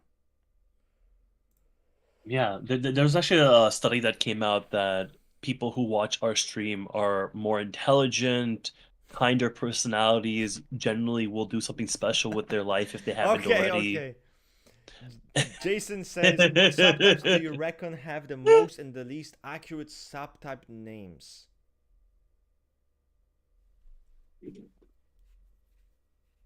Oh, most and least accurate subtype names. What is the social aid? Is it complicity? What's the name? Yeah, No. it's And complicity. ironically, I think it's very accurate. I think it's very fucking accurate. But again, many others are too, right? I think See, okay. zeal Oh, is go. No, zeal no, even no. that accurate? Yeah, I think this is a problem with the question. Okay, it's not that the names are accurate or inaccurate. It's like how the subtype is described. Because it's not the name. If you just look at Social 7 and you look at Sacrifice, Yeah, you would have a complete misunderstanding. But if you look maybe a paragraph into the neurotic need, you'll be like, oh, that's what they mean by sacrifice. so I basically think there's no good or one bad.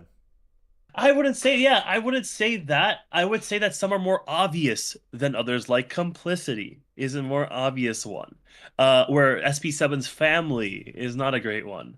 I would say that the closest example to what you're looking for, which is not greatly named, and Naranjo also had a problem with this as well, calling social one rigidity. Yeah. I don't really like it. I think he played around with the idea of calling it superiority at one point, and I feel like that makes more sense with what the I social agree. one is doing than rigidity. I agree. And I sometimes still just call it superiority too. But I think at the end they locked in rigidity, so that's the real name for the social one. But I think the closest to what you're looking for is that. I would have named it superiority. Guys, you heard here. He would name it that.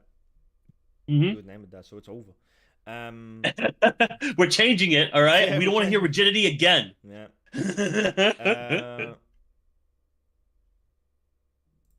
Uh. Henrik Menendez. What's about the SCE and SLE relation strictly to Enneagram 8? I mean, I'm not sure. Listen, it's not strictly to Enneagram 8 because now we know that we have people already accepted Social 2 SCE. Um, so the reason why it might be strictly Oh, related do to, you, do yeah, you accept it, or is that I just something accept you're? it. I accept it. Okay, cool, cool, I cool. accept Have you SCE. considered it for yourself? Nah, you don't like social too. You're Um, social play. I Not saying I you are. I'm just curious. I did consider it for myself, but Yeah.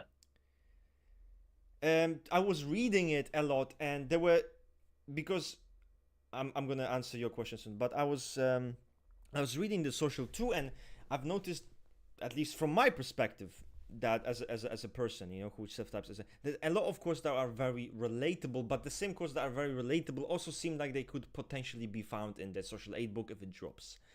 That kind of the conqueror of groups, yeah, sure, you know, the top of the hierarchy, sure, you know, the paternalistic attitude, sure, yeah, because it puts you in a kind of position of power over the other unconsciously, sure, right? So there are many things that fit. The things that didn't fit, to be honest with you, was, I'm not sure how this is, but the things that didn't fit was the fixation on competence and work and ambition, actually, because I'm not sure how relevant this is, but honestly, that's not what the fuck my life has been about. Okay, it's not been about ambition. It's not been about like I need to fucking, you know, as you know, like successful. No, if in fact my parents wanted me to be successful and be, but I was kind of like, you know, fuck all of like those expectations. It's too much. It's too much. So I rebelled. I was against that. I just went my own way. I said everything that you think is sacred, I don't give a fuck about. And this kind of fixation on ambition, personally, when I was reading that, I did not relate to it because again, that's not my.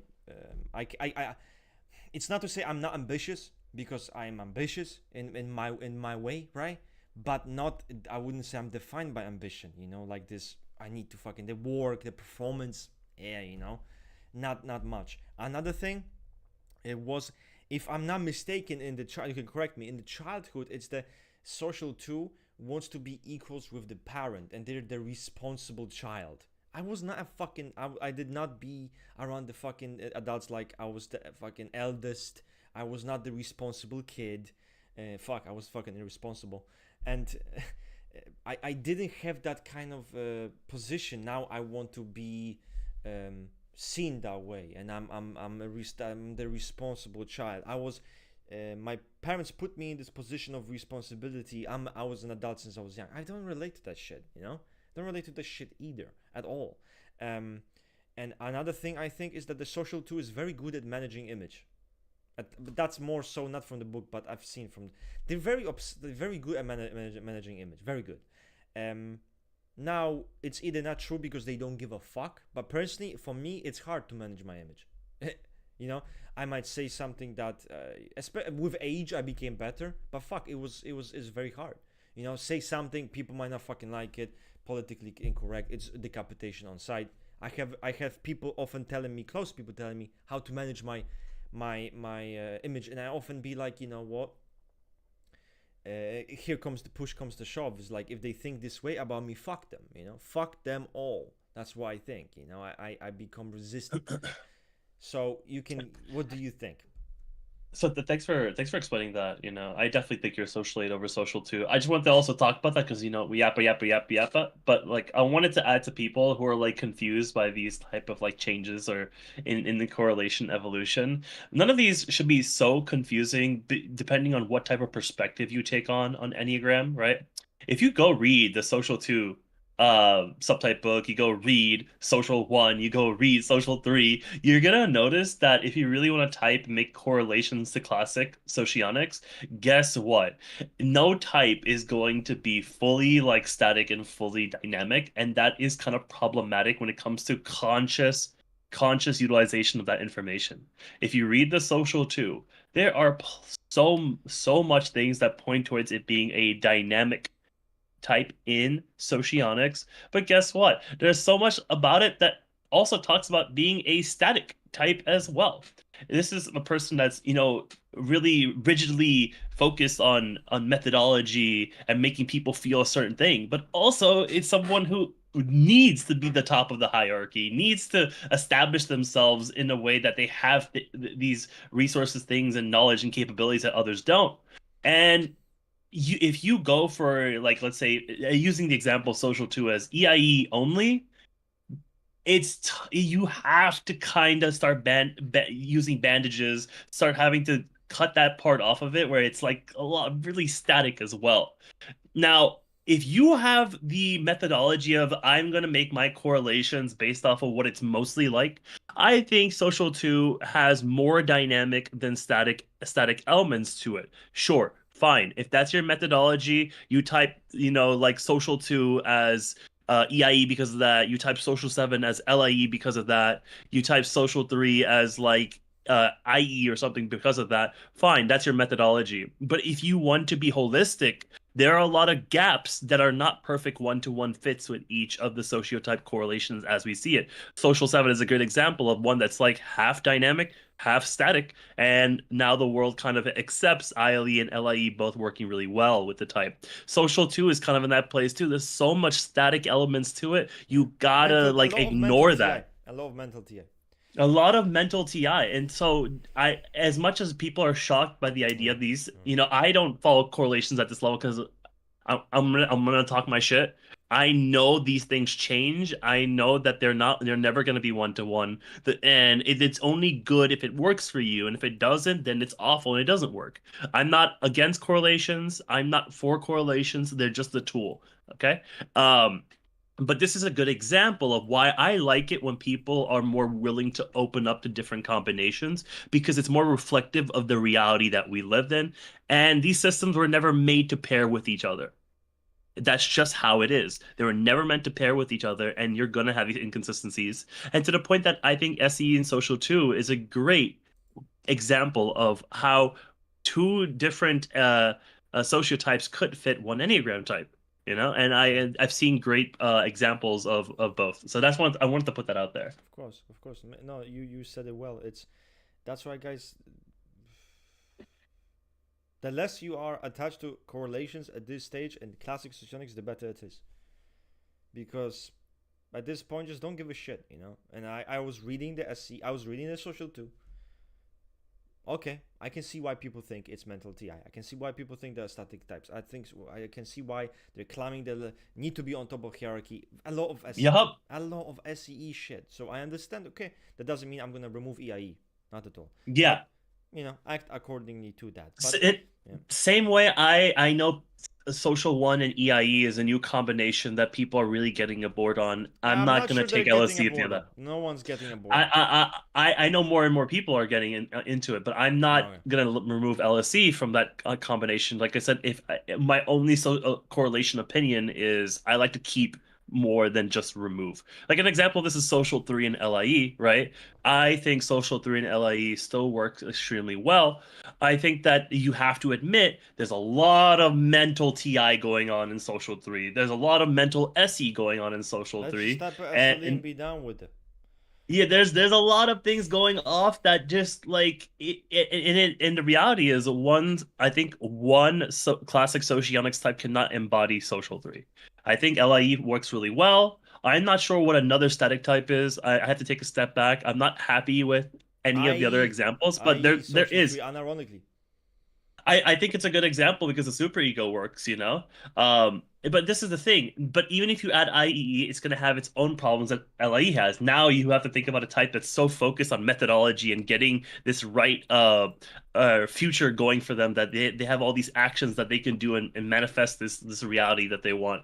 But this is the point. I don't think most Enneagram types have a one-to-one with classic socionics. I think that Yeah. the more we add combinations to fit all the different holes, the better. Yeah, I think there's a static social 3 and I think there's a dynamic social 3. And I think putting those two together, now we have a more comprehensive image. That's the methodology I've chosen to utilize. Paste. So I'm not a social 2. And honestly, guys, I don't think I'm arrogant enough. Unironically. I just don't Humble. think I'm arrogant enough. He might be the most humble person I know. I'm not sure if this was. The point is, unironically, I hate it when people circle jerk me. Like I actually don't like it when people like Yeah. circle jerk me and like focus on me. It's weird. I find it fucking weird. Like don't do that. So it's just weird. My thing is collective strength. I like to call it that. Collective power. Collective strength. So it's not like, oh, Rust. It's Rust. Rust was. No, it's collective strength, right? Rusted nation. That's the whole nation decapitated everyone, and that's what it is. It's not about me, So, damn, people gonna be typing to me 2V because I'm so motherfucking humble right now. Jesus Christ. Anyway, more questions, guys. I want to answer this person, Marvin. By the way, I know you've been waiting in the queue for a long time, but I'm gonna answer it right now. How are you doing, man? I'm 9-wing-1. Remember, wings don't mean shit. I'm not sure about instincts that I'm social. Could you tell me both is social SOSP? That's not that should not be your concern. That should not be your concern. Okay, forget about that. Social 9, or are you self-preservation 9? Big difference. Okay, so this is where you should start. Look at the self-preservation 9 and the social 9. Social 9, if you want a quick overview, social 9, think of a person who's very giving, very community oriented, right? Helping their friends, but forgetting about their own needs. Very helpful. This is the stereotypical helper. This is the stereotypical helper that people think is Enneagram 2, because they just give, and they forget themselves. Of course. So they lose themselves in this kind of way, right? But very active with people, very compassionate, kind, stuff like that, right? The SP9, more withdrawn, more cold emotionally. There's a difficulty in the emotional realm, difficulty in emotional expression. So those two they're very different. SP9 is much more reserved, much more introverted, much more fixated on its own survival, less about people, more cold, can come across as grumpy. They're very different. Look at the subtypes. Those SO, SP, SPSO, that doesn't mean shit. I remember because I used to have the same confusion when I first started. So, are you social 9 or are you self-preservation 9? Make sure to use Naranjo, okay? And if you want help, all you need to do is go to Google, write down in Google, social 9 in detail. And if you write this, click on the fucking link, PDB Wiki. You're gonna get all the answers you need. Sorry guys, more questions. Do you think that seeking sensorical stimulation in SP8 is very important? I type myself an SP8, but I don't see myself as such. You have to explain, well, you'd have to really tell me what do you mean by seeking sensorical stimulation. That's all you need to say. Is it oh, I need to fucking be like crazy adrenaline shit. I'll tell you, no, you don't need to do that. Okay? You don't need to be a degenerate. You don't need to seek crazy fucking crazy shit. You don't need to do that. Personally, for me, I don't know if this is type related. I do need stimulation. Okay? And that's it. I'm a person who needs stimulation. But that doesn't mean I have to fucking, do crazy shit. That doesn't mean that at all. Okay? Paul, do you think LSE can be is the only type that Enneagram 1 can be? Don't be surprised if new correlations dropped. People have made cases for EIE Social 1. Okay, and I know people laugh about that, but read about the Social 1. Read about the book. You'll see. Okay, and make your own conclusion. Do you agree? You don't agree, right? But there might be different correlations. Why the fuck not? We'll see what happens, right? That doesn't mean we all agree with them. First of these trees that I've watched, I just realized that the other guy talking is Ring from PDB. Yes, Ring is very famous on PDB. The captain. Very famous. Oh my god. Yeah. Yeah. Vavnik. So the neurotic need can be beat. Oh, can be beat.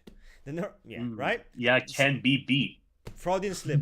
The neurotic need can be best figured out if we have an anchor to our past with which we can assess what we focus on, like a diary, or you've mentioned your teenage messages to friends. I would say it's useful if you have an anchor, but listen, if you're 16 fucking years old, you show me a fucking, oh, look at this. This is a diary I had when I'm 14.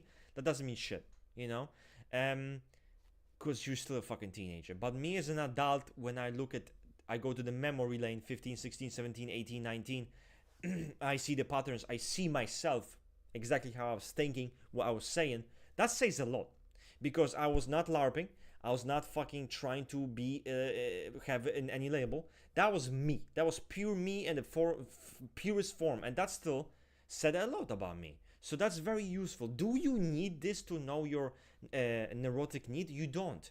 But the neurotic need to figure out is very difficult because it's a drive, but you're not aware of this drive. This drive causes you to show certain behaviors. What you would need to do is to look at those behaviors and decode the true underlying motivation behind those behaviors. So why am I helping everyone? Why am I helping everyone and I'm neglecting myself?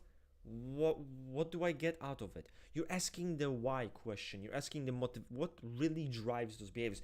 And underneath it, you'll see why. For example, with me, as a socialite, why do I create complicit relationships with other people? Why is it? Why is it? It's about loyalty. It's about, yeah, we fucking have this together. It's trust is so fucking serious. Okay, sure, but why is it? Is it just, we love friendships? It's not that. Something happened, right? Like, why is this person not developing true, deep, emotionally deep relationships with others?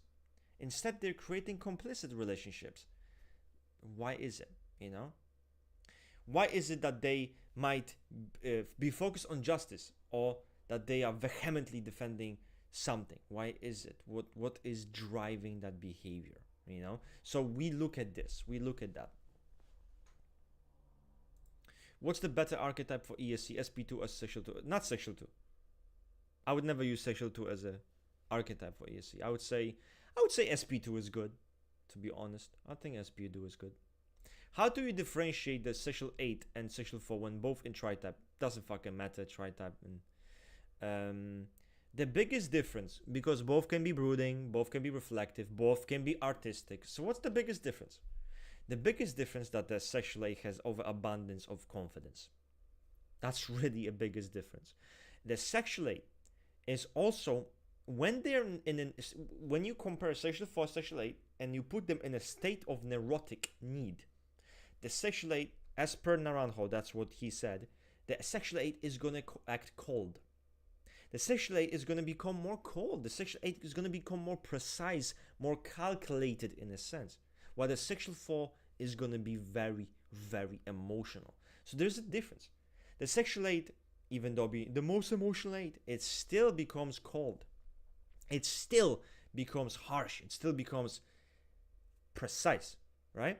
The sexual 4 is driven by such strong emotionality. When their neurotic need hits, that's what happens, you know.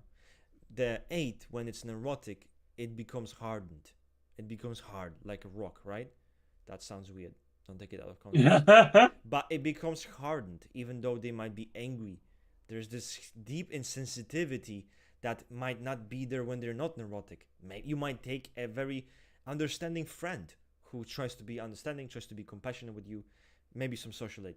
When he's in a stress, he's in a neurotic state, you might not see that shit. You might see a version of him that you might not see otherwise. And this is going to be very unforgiving, very harsh, very hard person, you know? So that's what happens when we're in the state of neurosis. Sexual 4 is much more emotional, and honestly, they're much more insecure. Sexual 8, very confident, overconfident. Yeah, this is fucking me. I don't give a fuck. Fuck you all, right? That doesn't mean they have to yell, but this is the type of energy that they have. Scorpion Sub-Zero asks, how would you type a pickup artist that is men who use seduction technique to pick up stranger women? It could be many things. It could be social 3, it could be sexual 3, it could be sexual 2. It could be many types like this, but I'm thinking probably image course, you know? 2s, 3s. That's what I'm thinking.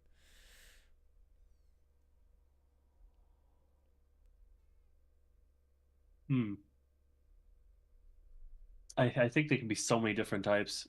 Funny enough, when I was a teenager, fun fact, I got myself lost in the sauce of pickup artist stuff because, you know, being a teenager, didn't really understand Also how because to logical attract. type, pure autism. That's why. That's also Yeah, I literally didn't understand how can I possibly attract someone if I like them. So I thought, okay, maybe there's like a system, and pickup arts kind of exactly was something that I learned when I was young.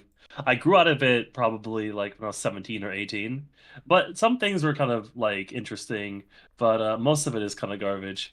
And it kind of plays on like the insecurities of the person you're trying to attract to kind of get them. The problem for me when I watched pickup artists, I've never give a fuck about that, but what really, when I watched it, it's this advice made a systematic approach, right? If you just say that, and oftentimes, you know, it's not always bad, but my problem with pickup artists is that they kind of want you to be something you're not. Yeah, and that's true too. That's already kind of a fail. Because my biggest advice to people when they're trying, first of all, being a pickup artist, you're a fucking moron. That's one, right? You are a fucking moron. I'm a pickup artist. You cringe, and I don't want to fucking see you, okay? Because you cringe. So don't fucking do that. Like, it's one thing to be good with women like you, but to be fucking, I'm a pickup artist, you're a cringe. I don't like you. I don't fucking like you anymore. But the point is that it's systematic, sure, yeah, it's a bit autistic. Oh, there's a fucking, if you say this, you act this. It's cringe. It doesn't take the human nature into consideration as much, but also it tells you not to be a certain way. You have to have a frame. You have to hold your frame. You have to, even if you don't fucking know something, pretend you know it. It's like, if I don't know something, I should pretend I know it because it's supposed to signal confidence. You know what signals confidence? I'll tell you one thing that signals confidence like nothing else. Not giving a single fuck. That's what. There's nothing more beautiful than not giving a single fuck. And when I say that, I don't mean be a degenerate, be bad. I'm saying be nothing more than yourself. Are you an introverted geek who loves fucking poetry or who loves sci-fi? Who the fuck cares? Own up to it. Yeah, I like sci-fi. Yeah, I like to be a fucking geek. I like that. I'm smart. I'm a smart dude. I'm capable. That's fucking amazing. You know, don't shy away. But I'm a geek. No. Yeah, you are the geek. That's a fucking good thing. You know? So the truth is, with women and people, it's always about confidence. You know? And girls will tell you this too. They don't give a fuck. It's about confidence. And if you're confident, they like it. You know, of course, there's about some other shit. Some men are more charismatic. Some other more charming. Some more, whatever the fuck. But at the end of the day, my biggest advice, if you are confident in yourself, just be yourself. Fuck. And if you're I don't know. If you're yourself, you will have someone. Trust me. If you are yourself and you have confidence in yourself. That's important because you can be yourself and you can be a fucking lame ass because you're insecure. That's the worst fucking thing. Don't be insecure. Cringe. Unironically, being insecure it's is cringe. really it's really funny because even on top of what Russ here is saying, all those things that you dislike about yourself, as long as it's not like biologically damaging, like you just can't take a shower or something, or you smell weird because you don't take a shower and you can't take care of yourself in a very physical way. Outside of that, like even then sometimes there are people out there, I'm not even gonna say a gender. I know a lot of people are men who have this question, right?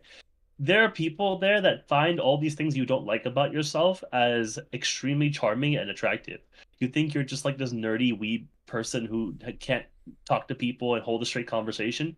Guess what? There's people who eat that shit up and love the fuck out Exactly. of that. Ex- yeah. You like have hard time like connecting to other people's Yep. feelings and you say fucked Yep. up shit once in a while. Yep. There's Yep. people who think that, oh, you look at Yep. that, you know? They There, love that shit, you know? there's and my biggest experience in this. I'm married. You know, for I've been with my wife for 4 years. You know, I had success in my life when it comes to like girls. Like it was easy, and the thing is, it's always just been. And it's kind of the irony behind those kind of red pill is the irony behind pickup artists is that I never gave a fuck to get girls. That was the biggest thing. You know, I never gave a shit to get girls. It was like I didn't try. It's not like, oh, I need to fucking now I need to try to get girl. It's not. I If I'm gonna be alone, I'm gonna be alone. I don't really care. Like I'm chilling. I just don't give a shit. And Yeah. funnily enough, with this kind of energy, you're not desperate, and because you're not desperate, that can make you attractive, right? Oh, he's not desperate. He doesn't give a fuck. You know, maybe it's an attractive woman. Maybe she's pretty. She looks good. You know, all the guys are like, oh my god, she's the most beautiful girl I've ever met, and you're kind of like, and she looks good, you know, but you don't. Yeah, you're not fucking desperate. So that is already a fucking big trait. You know, don't be desperate. I want to add just because Russ is kind of a giga chad, right? I was more on the other side where I was trying to always cultivate Okay. things, especially in my teenage years, to kind of First of all, attract listen. the I other need to say one. something. I'm not a fucking listen. You need to say. I listen. You got. You're painting a wrong picture.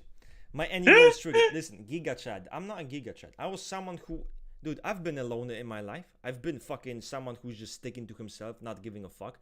But not someone like, oh yeah, you were like the successful jock in high school, right? Who was like, everyone liked you. You were like, no, that's not how this was, man. I was more fucking to myself. I had few people that I hang out with, but I wasn't someone like, yeah, he's the fucking most popular fucking. He was the most popular human being. You probably should look at the sexual 2, sexual fucking 3, SP2. Look at them, not me. You know, I'm not someone who was that way at all. You know, obviously. So, but now Yeah, I'm a Giga I wanted Chad. to add, right? I'm Getting fucking. away from Russ and his NE role, right?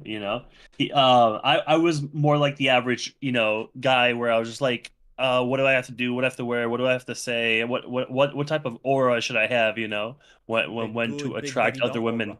aura. One of the biggest things that I try to do was to dress well, like to dress exceptionally well.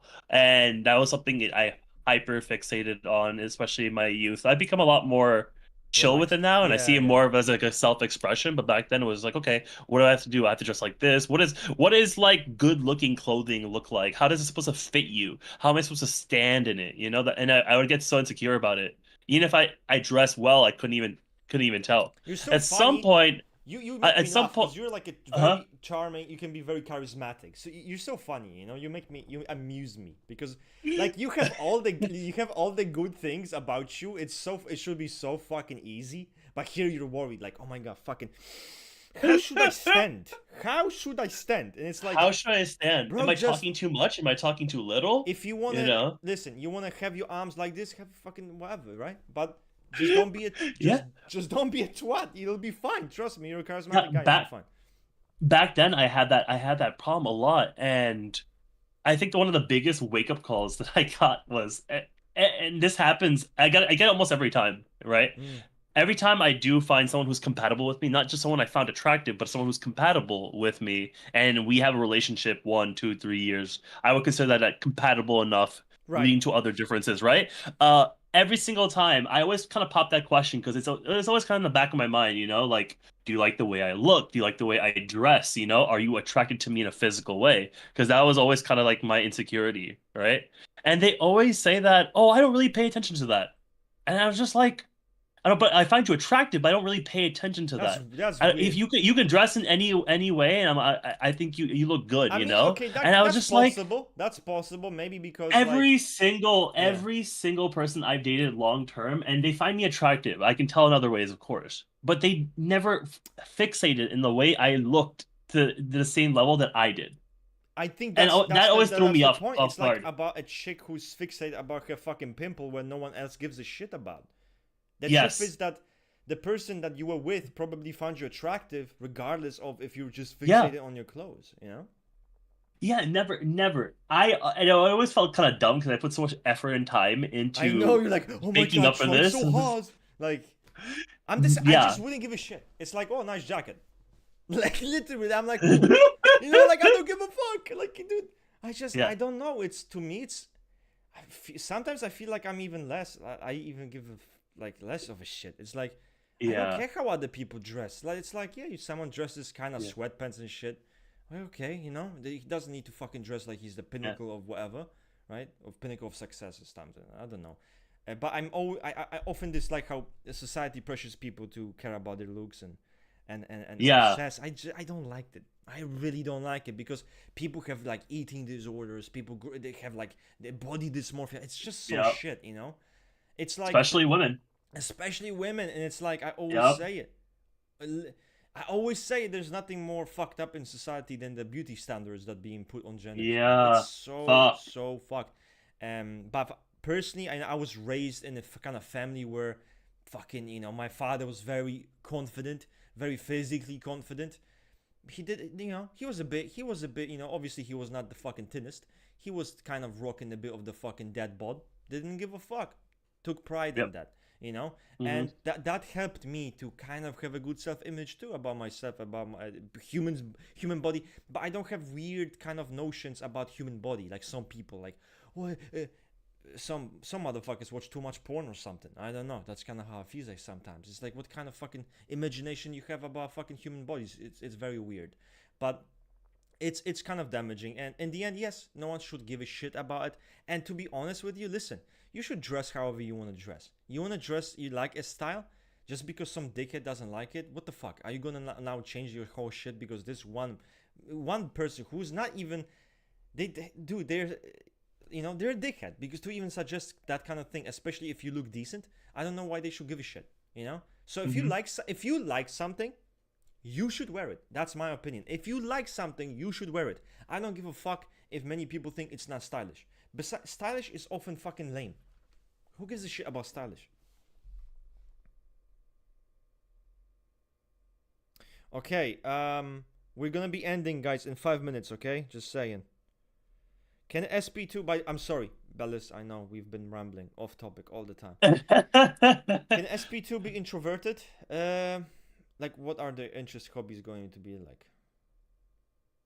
Yeah. Oh my God, the amount of ESE SP2s that go be like, I can't be ESE or SP2 because I'm very quiet and keep to myself and Yeah, it bookish. doesn't mean That shit. happens so often, actually, because people assume both of these types are like the life of the party.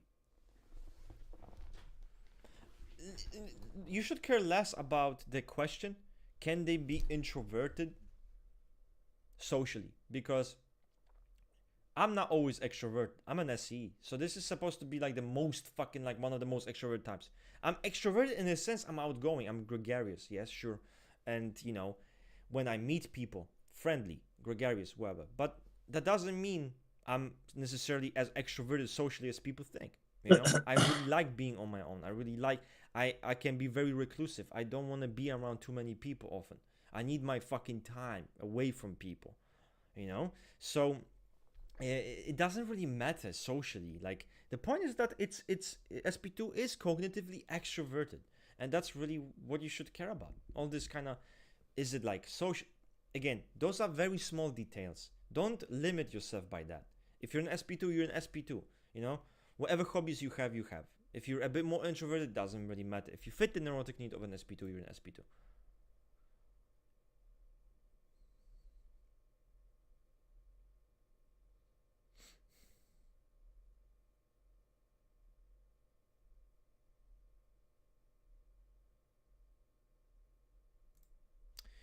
Do you think people nerf sexual one and intuition?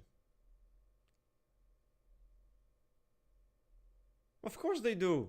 Enneagram 1 is extremely idealistic. Extremely idealistic. But they do this with all the gut types. But this is very normal. What about Enneagram 9 imagination? What about the SP9's imagination? What about the sexual 9's fantasy world? What about the people who think they're either they must be SP5 because they use their brain? Same thing happens with the gut type. What about the Enneagram 8, which can be very idealistic? Where is the idealism? I mean, we have revolutionaries. Would you not say that they are idealistic? They're driven by idealism, pure idealism. So even in like subtle ways too. Like I always make this comparison. I see no one else do it, and I don't get why. SP4 has practically the same idealism that Social 7 does. They literally both want to be this ideal self, and they are very suffer and they sacrifice to get to that point where they see themselves as their ideal. But people will think SP4 is unga bunga censor because they're so physically oriented, but they're so idealistic. Yeah. And that's the problem with types. I feel like, fuck, that's the one-dimensional thinking, you know. And I the 8 book drops. I'm kind of gonna be very happy because we're gonna see much more nuance because it's so. And the standalone books help us because they can kind of get rid of this. Like, did you guys know the social one is in the book described as a rebel? Like, did you guys know that? You know, for example, like there are many things that people just don't understand about the types because our brains want to simplify everything. Gut type, they're just fucking disabled. They don't think. You know, image type, all they care about is this. Head type, they all have anxiety disorders. It's kind of like this hyper simplistic way of thinking about, lacking in any that kind of dimensionality, you know. So I still remember early last year when I proposed that Social 1 could have an intuitive counterpart, and I chose LIE at the time. People, their arguments. Now, there's a lot you can go against that combination, but people's arguments 95% of the time was all gut types are sensors because they're physical. It always made me to be laugh. honest, even I fucking believe that. I will be the first one who's gonna raise my hand and say I believed. I'm gonna be the first one to raise my hand and say I was the one who also said that. I'm gonna be the first one to raise my hand and say I imposed it. It is what it is, you know. But I've learned, and what I've learned in my journey through typology, which is kind of my biggest flaws, actually, newsflash, but conviction, right, and black and white thinking. In typology, it is genuinely you will be wrong if you are a person of you has a feeling of conviction and black and white thinking, you're fucked. Because in the beginning in typology, I used to be so fucking like imposing. This is the fucking only way. You a dumb motherfucker if you think otherwise. And you know what's funny? I was wrong so many times. Because every single time I thought I had the truth. And every single time I was fucking wrong. As in it would develop. It changed in some type of way. So now I'm at the point where I kind of have to get rid of conviction. I have to get rid of it and say, I don't know. And say, yeah, sure, you know, I don't know. Things will change. Things, we'll see how it will look. We might add this, we might add that. It develops. I'm not gonna put my money. This is what it has to be. I think I will tell you why I think what I think, but I'm not gonna fight for it the same way. And that's what happens to me and to people like me. And I feel like you see many people like me in politics. In the conviction is what gets us. You know, if you support someone, you support them so fucking blindly. You support them with all your fucking might. You know, fuck. But that's wrong.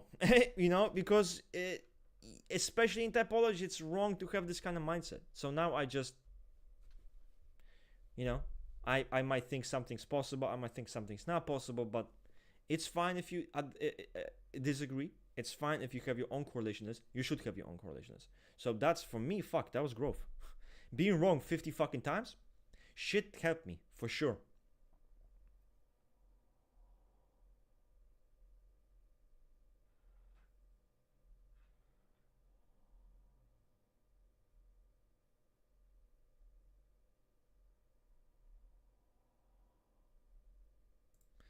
Oh no, no, no, no, no. Oh fuck. Oh god. This fucking comparison. Oh fuck. Fuck. Mods, remove Theo from Mods, decapitate him. No, but no, no, no, no, no, no, no. Listen. Although you know what, this kind of Trump thing, it's gonna tell you something about my point. I was growing up. I was more on the conservative side. More on the conservative side, yeah. You know, being a person of conviction, being a person who has the black and white thinking, right? And obviously, my idea of liberals was just from the USA. And that was years ago, you know. I mean, think about years ago, it was the liberal land. Everyone was screeching about liberals and people just acting fucking weird. So that was my understanding of liberals as a Polish person. So I was very conservative, fucking, you know, very conservative. Fighting against liberals. I was arguing against liberals day in, day the fuck out. I was butchering liberals day in and day out. But you know what the fuck the irony is? I'm more of a I'm a liberal now. Isn't that the fucking irony now? That's the fucking hyper irony. Like, all of the shit I fucking like defended back then, I was young. I didn't fucking like think about them. I feel I just wanted to fight against something. That's all. I feel like that's the real reason. It wasn't because I was educated in that way and I knew what the fuck I was talking about. I just had strong fucking feelings. I had strong opinions. So I want to argue. I want to fucking confront and I want to fight. And that's what it was. But it was so stupid. And now I'm 29 and I'm like, wow, all of my values changed. All of my, like, I maybe not all of them like changed. It's my perspective that changed. I gained insight. I understood that there's nuance. Because to me, everything was black and white. Which side are you on? Simple as. But now it's like, it doesn't mean shit.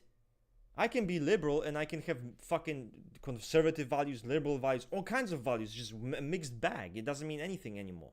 You know? But fuck, dude. Like, it's kind of crazy. Yeah, now I don't like Trump. I fucking actually really don't fucking like anything he does. Which is funny because 8 years ago, I was laughing because all the people were crying because Trump won. And I was like, fuck him. Good. Good. I want to see the liberal tears. That's what the fuck I was saying. But now, I'm different. Now I'm like, now you know what I want to do? I want to take the feminists and I want to decapitate Trump. It's crazy. It's fucking crazy. The cycle never ends.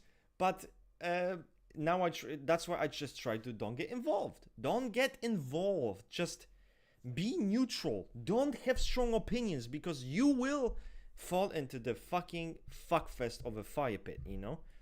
I don't like Trump because of what he's doing though. And besides this modern America, like traditional housewives, you know, fucking the church, the religion. I'm anti all of this shit anyway. I'm anti institutions. I'm anti religions. Well, if you anti-religions, as in like I personally I don't fuck with that personally, and fuck all the traditionalism anyway, you know. So that's my point of view. But fuck, people do change, guys. Same, I hate. Yeah, I mean, fucking being scared of is a bit, but yeah, listen. I'll tell you this. I don't want to say it's pathetic because I think many people have a right to feel scared of Trump. I mean, I think especially women are in a bad position with Trump. You know, and transgender people are in a bad position with Trump. There are many people who are scared of Trump, and I'm not surprised that they are, because the guy's a fucking wacko, and I understood it. I understood one single principle. Trump does not give a fuck about anyone other than what the fuck gives him power and money. He doesn't give a single fuck. And that's what I learned. That's when I learned I cannot do it. I cannot like ever support someone who doesn't give a fuck. You know, I just can't. You know, regardless of what he says, he doesn't give a shit. And all he gives a shit about is money, his power, influence. I can't do it, man. I can't do it. So, It's not pathetic. That's why, guys, it's not pathetic. It's very normal. You know? It's very normal. Like this is a person who will have project 2025, right? Whatever the fuck, and they can have new laws. They can even reverse old laws and get your shit decapitated on site. And this can be true. And it's not only affecting the laws, it's also affecting the culture. Now the more kind of racist, bigoted people can come out and say and discriminate you. And that's the culture we'll see, which is a problem in of itself. But it definitely can be very scary for many people, you know. But I try not to be involved in politics, to be honest, because I just think there's nothing good that comes out of it, you know. And I know it's not good for me personally. I just try to fucking avoid it, you know. What do you think about China? I don't fucking think anything about China. that's my thing. And we're about reaching China. the end of the stream too. Yeah, we can kind of settle the stream. We can end the stream on this note, which is, guys, if we can take any good life lesson from this stream, is this: balance is key. Moderation, which is I have to learn in my life in everything that I do. Moderation. No matter how you feel about one side or the other, moderation. Think critically, be rational, have arguments for what you believe in, right? Why you believe in it, but don't be extreme. Don't be carried away by your passion towards this thing. And understand that what you think right now when you're 20, what you think right now when you're 22. I'll see you in 10 years, and you're gonna see how much your thinking process changed, because you have now opened to different perspective. You've gained insight, you've gained wisdom, which you don't see when you were young, you know. So you should unironically, you guys should write a journal of your values. You should write a journal of what you believe in. You should write a journal of what your political values are. You should write that, and you should keep this somewhere, right? And in 10 years, you should open this journal, and you should read this. And you're gonna see what the fuck you're gonna think of this exact journal. It's gonna be very interesting. So, but yeah, growth, guys. That's what we're here. Anyway, guys, we have to quit the stream. When's the next stream? Probably Friday. Yeah, probably Friday. Maybe we can do something in the week. Maybe in the week, we'll see how we're feeling, right? We might have to do the week because it is Valentine's Day on Friday. Oh yeah, it is the Valentine's Day. Okay. We'll do it in the week then. I'll talk to Rain. We'll work it out. We'll surprise you guys, okay? Just make sure to have the notifications on, because if you have the notifications on, then you get instant notice. Anyway, thank you for everyone to present in the chat, all the big dogs, as we call them, participating and seeing some new faces, but smart faces. So see you guys next stream. Next stream, we will create a tier list. It's gonna be fun, right? So let's get going. The tier list is gonna be super cool. Like everyone can give their take to the tier list. It's gonna be super fun, and we can play around with the tier lists. We can do multiple tier lists. So see you guys next fucking week. We out, we chows, and we bounces. Ring, it's your time to shine. Yes, super excited. See you all next time. Okay. Bye, guys.